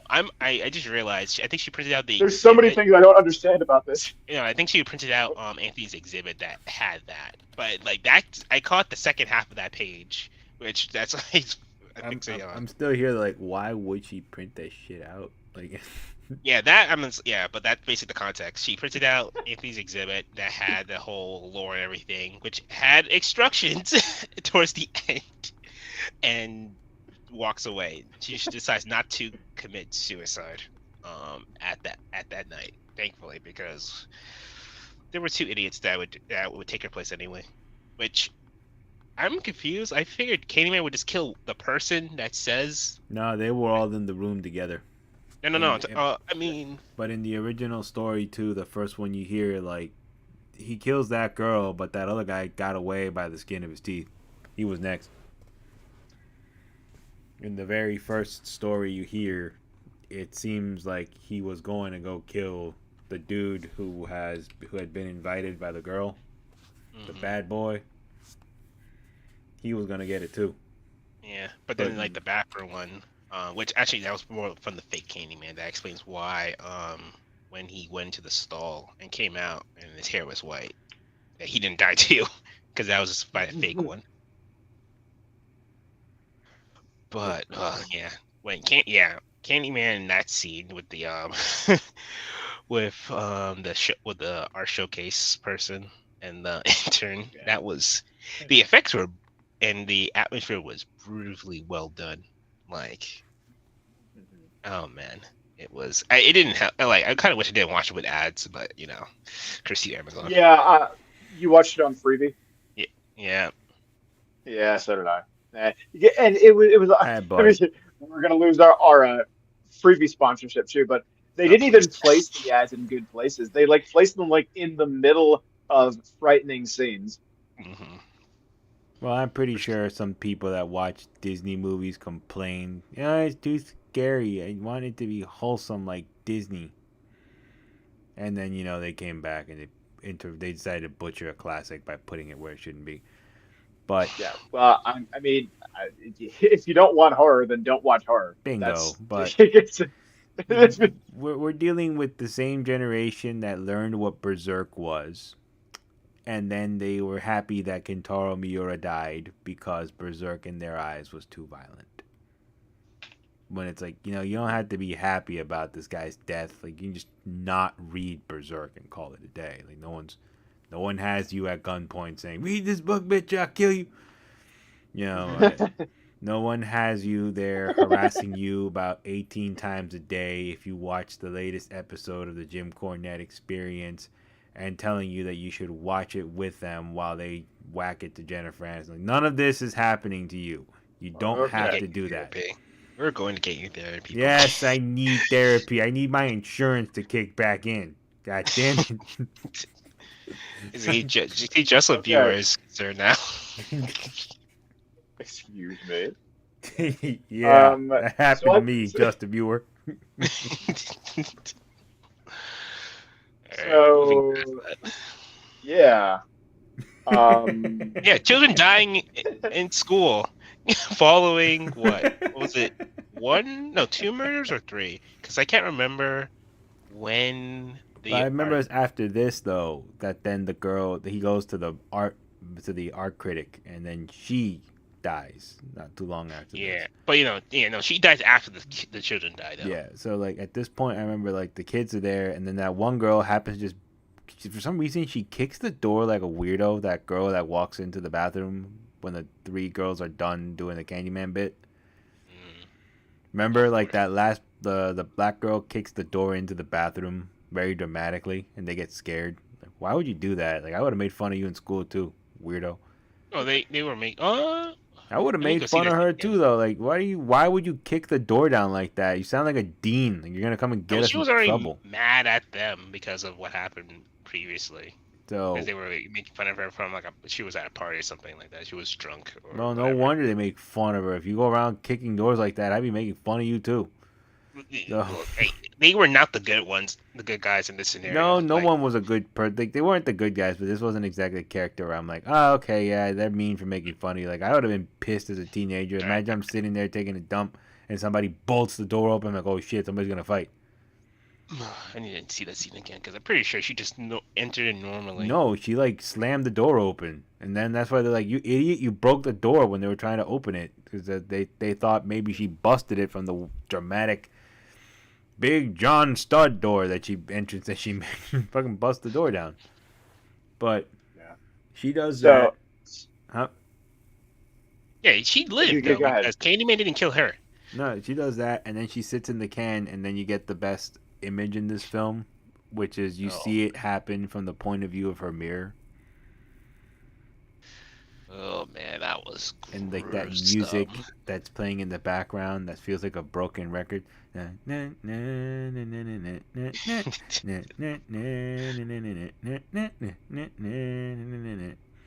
Oh man. It's so creepy when you finally see like the floating trench coat in the head of just bees, which is another kind of touch that they did to Candyman in this one. Like it's mostly just a dude. You see like the trench coat and the hook, but you Yeah. only see the trench coat in the hook most times, you know? Yeah, but they also took a bite out of Bones' book, and when he uses his hook and starts cutting, you see trails of blood. Oh yeah, that's awesome. I'm just But like, wow, you guys spare no So, expense. That's uh, you were so we've saying, hit so we've hit. Do you have more? all right. So here's what we're gonna do. Okay. Let's try and wrap this one a little bit quick, and we can maybe touch on it again if you guys want to, or we'll call it. Sure. Well, I've got one question for you guys. Go for it. Yeah. So the original movie at least kind of goes in sort of the academic ideas about urban legends. And there's one point where Helen uh basically just states the thesis of her project, which is something this is almost verbatim. I wrote it down while I was watching, but that the people in Cabrini Green are attributing the daily horrors of their lives to a mythical force.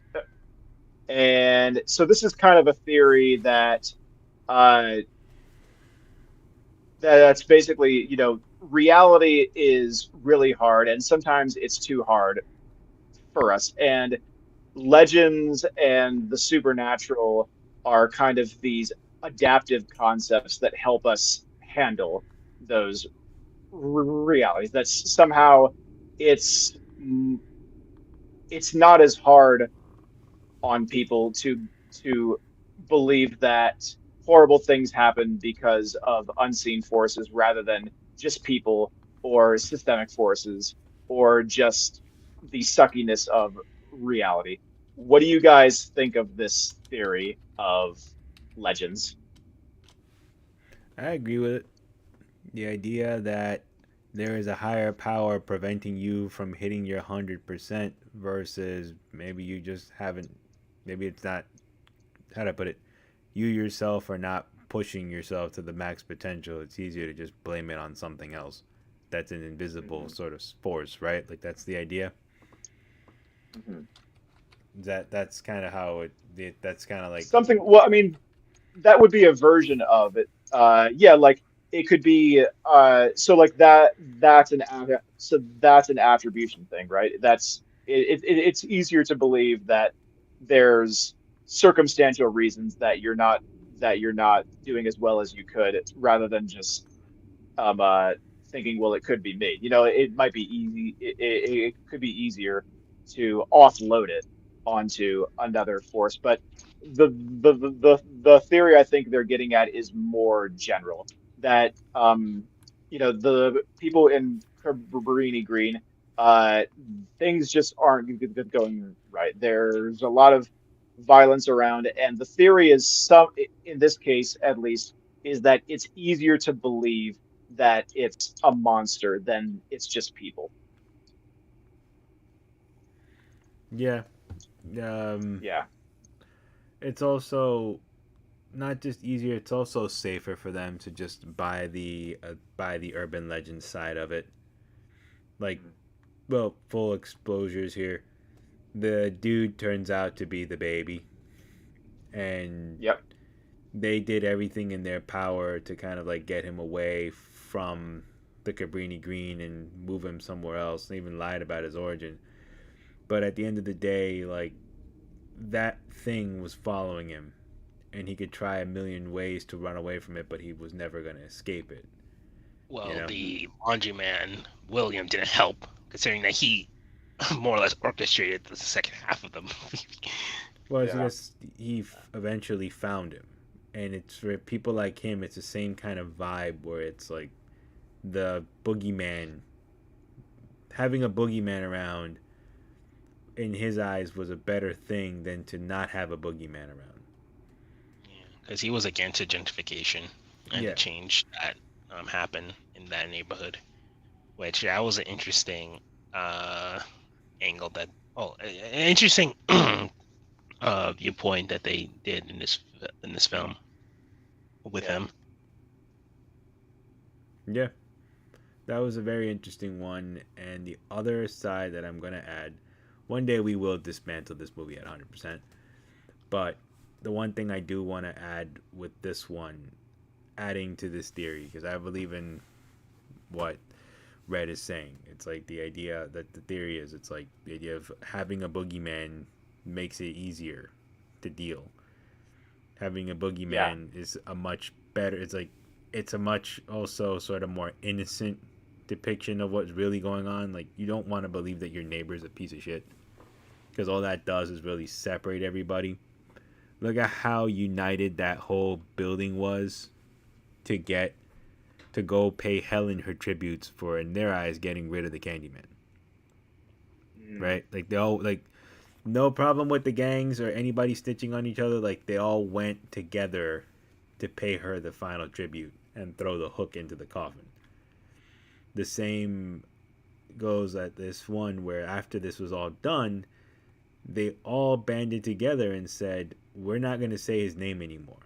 This is it."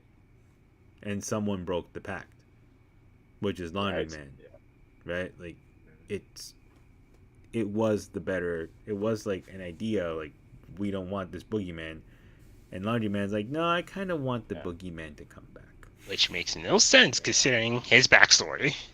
but he felt safer. Yeah. Well, see, and I mean, what the theory, I mean, it changes things when the monster is real. I mean, the theory hinges on the monster not being real because you're offloading it onto something fictional. Well, hmm, actually, I don't know. Maybe that's not the case. Maybe it doesn't matter if the monster's real or not. Maybe it still has the same function It as does. far Like, as like offloading that. Yeah, because you said you don't want to believe that your neighbors are bad. So whether or not the monsters are real or not, it does spare you that anxiety. yeah, it kind of makes Yeah. everything a lot more livable, because you don't want, Yeah. like, can you imagine if you were to ever find out that your neighbor was a cannibal, and then you happen Oh, to be that's living next door to your neighbor the whole time? You're like, fuck, like, no, I don't want to deal with it. yeah. It's much easier I to think a believe ghost would be Wendigo got him. easier. Yeah. Yeah, Yeah. like, no, it was all Wendigo. He was possessed by Yeah. Wendigo. That's why he did it. He had a bad day. Yeah. He was possessed by Wendigo. That's what did it. I don't.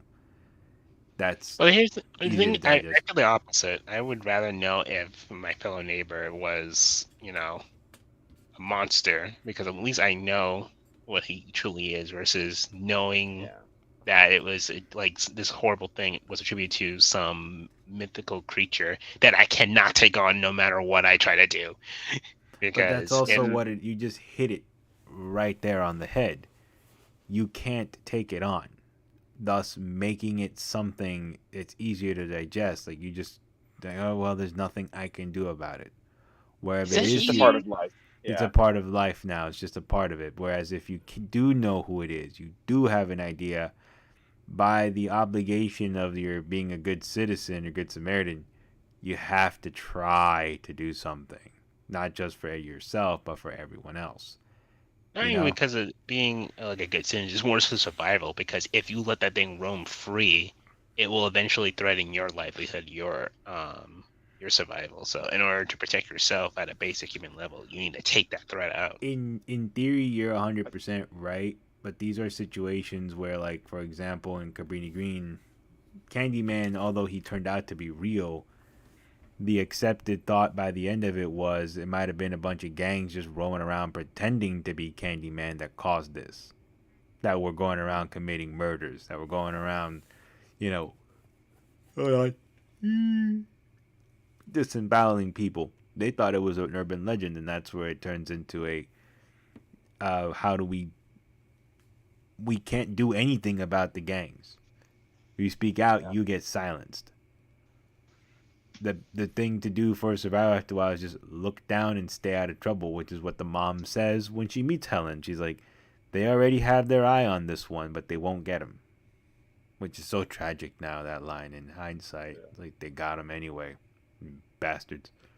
Mm, it took what 30 plus years, But but they they got finally him. got him. You know, like They got him. she did But everything she here's could. the thing: I, they got him, but they didn't really get him because he basically became like a Batman in a sense, He's which not is Batman. compared to. He's just Yeah, another Roman wraith living in misery covered by bees. no, but here's the thing: he went in this film. He ends up killing those cricket cops, which we're just in his mindless and just like spoil the I ending. am the writing on the walls. Yeah, because like they changed the line say, oh, he was known for killing like spilling innocent blood, but like the meaning of that in the first film versus the meaning of that in this film is that in the first one, yeah, he killed indiscriminately. If you said his name, yeah, you're dying. Well, in In this here one, you now, just got to see him in the beginning of his journey. We don't know where he's gonna wind up. By well, the end, he's morphed into Daniel Robitaille, and Daniel Robitaille tells her, "Tell everyone." he didn't And morph cut into scene. that. Well, Well, actually, one go this back and talks about watch the hive sequence with the cops because this is like this was so awesome. This effect. Every time you're seeing him in the reflection, he's a mind, a different different person. face. Yeah, no, but that goes back to Yeah. the hive mind But it's like again, like he's a attribute. part of a hive mind now. Like he's not one guy. He's a part of a bunch of different people now. Yeah, but the thing, yeah, 'cause that's the thing. What Candyman represents is the experience that people who, well, particularly people in the He, African American community throughout the years, were mistreated and killed unjustly by people, and every person that you see in Candyman represents those people. yeah. So Anthony became a part of that because William's plan for him was to join that cycle by him getting killed unjustifiably, and the cops did just that. They pulled up on him. He was already more or less dying. He wasn't a threat. They shot him anyway and killed him. And it wasn't until his was soon to be ex girlfriend says the chant.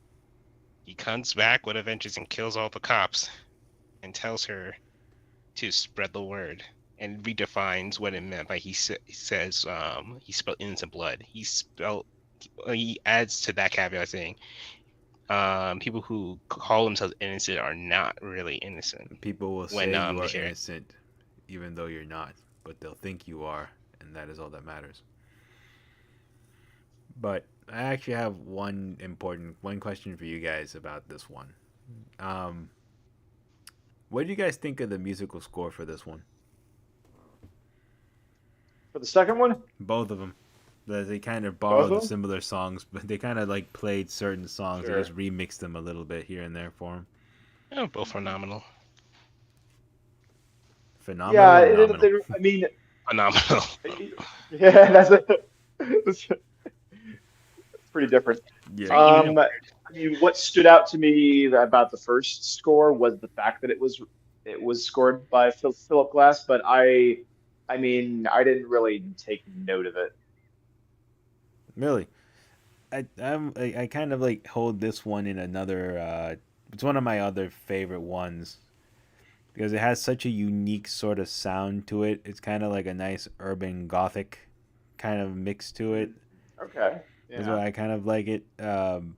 I was wondering if anybody else had seen like no picked up on it, especially in the sequel. Like when you finally get back to it, the opening has that sort of similar piano vibe to it, which kind of makes it sound very somber. The idea of like the people you're following around are in this kind of like crappy situation where once again they're in a no-win scenario.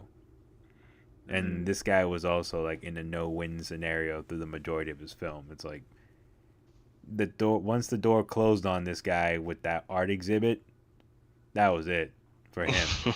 You know, like Right. there Yeah. was no road back for this guy. Like it was That's a pretty, yeah, that's harrowing scene. You feel bad right. for him.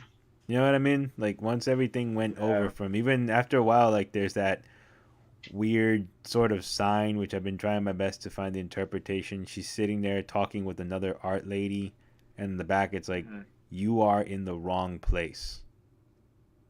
Hmm. I don't know if you guys remember that shot. Oh yeah, I remember that. It was so odd. I'm like, what is that? What are you like? Who's are we following the? Are we watching the wrong person right now? Does she not belong in this world of the art couriers? Like, what's happening here? Is that what we're trying to? Is that the message is being to be conveyed? But then I remember, like, no, it's these people are all trapped in shitty scenarios. That even her, by the end of it, she is also stuck in a position where Right. the evil wraith hive mind that my boyfriend is a part of is the only thing that can protect me now, and she calls the Candyman. That was it, Yeah. right? But that's why I like that kind of like idea. Like it's very slow, and then much like the film as it progresses, like there is sort of this transition to something a little more divine as the score moves forward. Like, yeah, I've always liked that one. That's cool. Yeah, You, that's a cool observation. That hadn't occurred to me.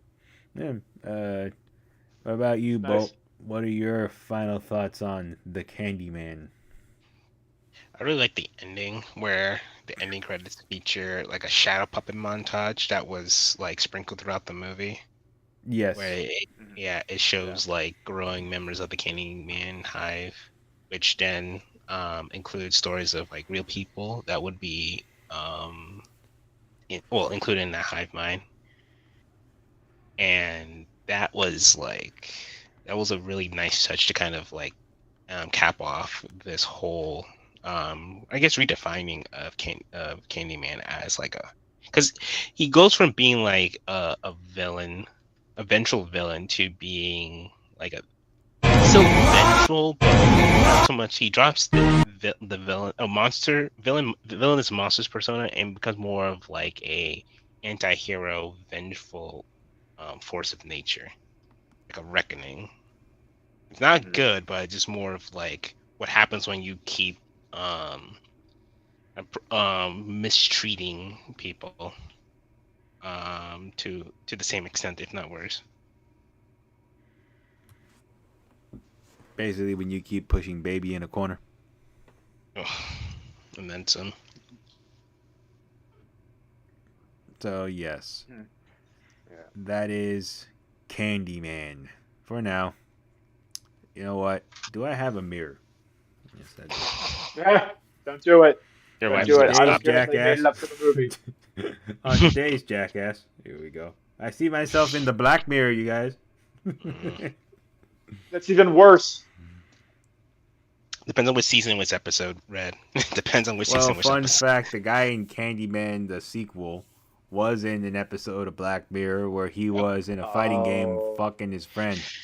yes. Well, Yeah, that's one we talked about. yeah, we did talk about. That's the guy who was Yeah. fucking the Falcon. Yeah. He was getting plowed by Falcon, Captain Falcon.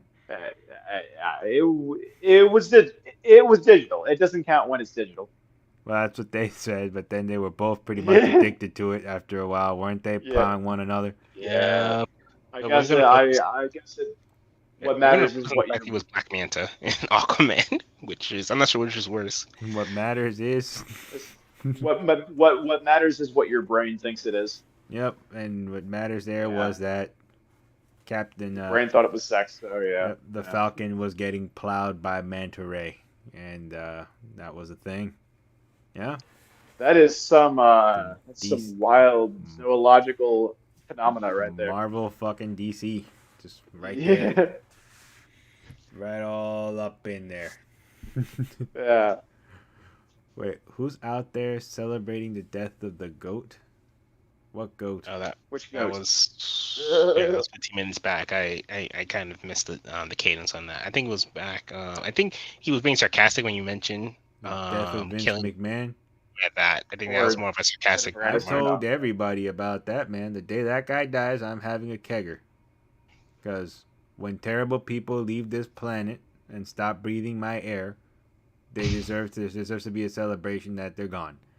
And that guy, when he goes, him, Jim Cornette, and a few other people, when they're gone, I will buy a keg. The size of the keg varies on how much I hate the person. So we're good on that one. Right, guys? If you No can. Berserk. Oh, that one. Oh, okay. Yeah, it was a thing on Twitter when Berserk ended, when Miura died. A bunch of people went to go check out Berserk, and then they said they hated it because it wasn't like any of the content that they liked. But when you go look at the people that were spreading the hatred of Berserk, ironically enough, because it wasn't wholesome, and they were glad the creator dropped dead. A lot of them had, and I don't mean to push the button, right? That it was like these people, but a lot of them had like Avengers logos on their shit and, Disney things on their shit.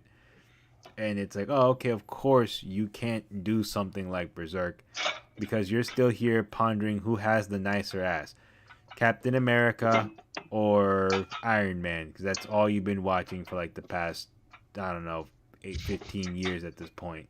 So you don't know anything else outside of that. And if that's what you do, cool, but don't be happy that Miura, who never hurt anybody as far as we know, he's never the Eclipse and the Berserk is violent as all shit.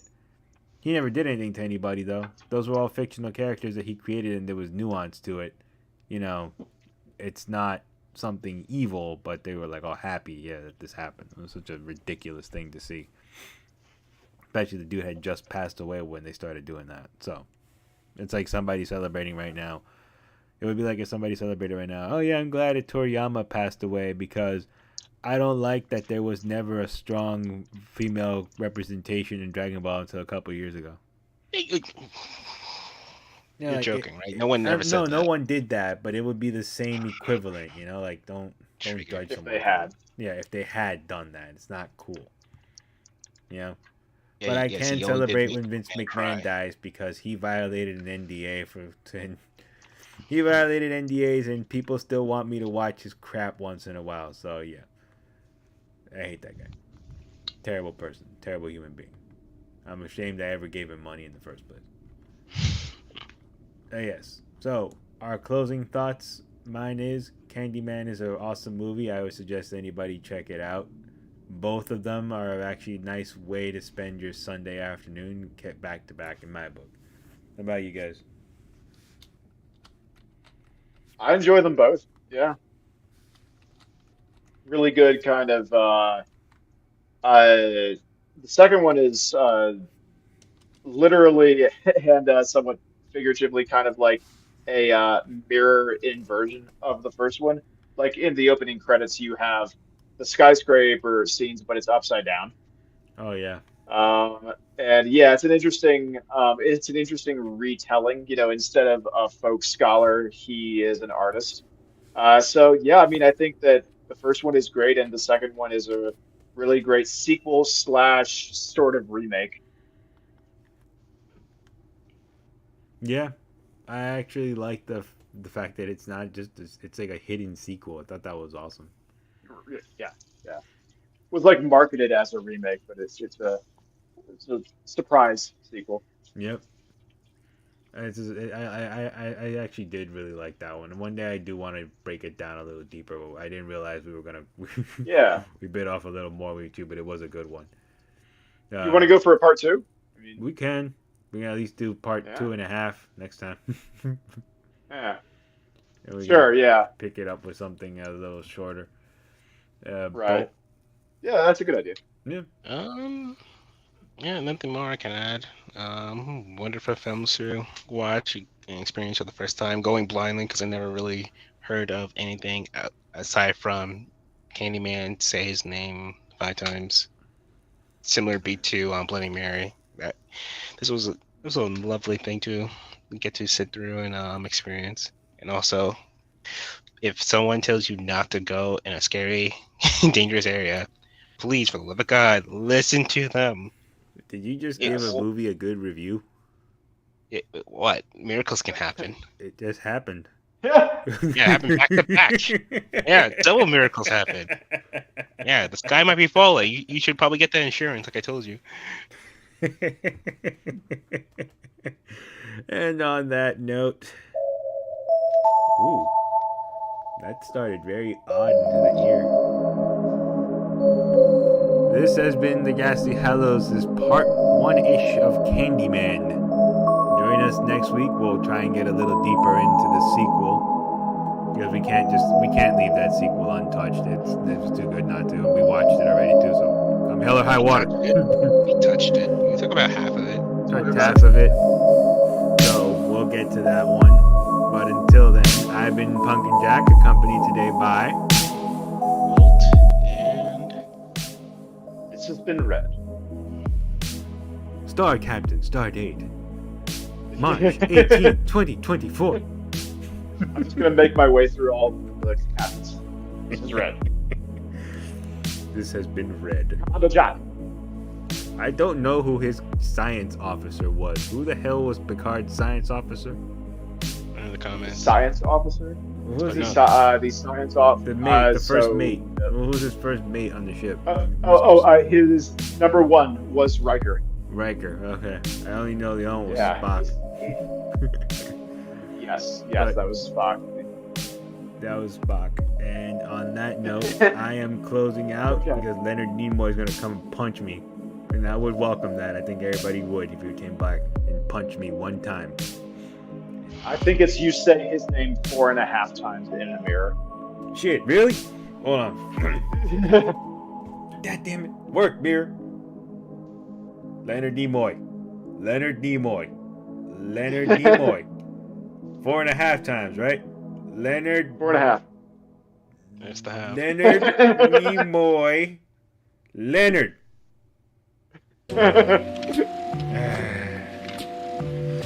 Well, I will see everybody next week.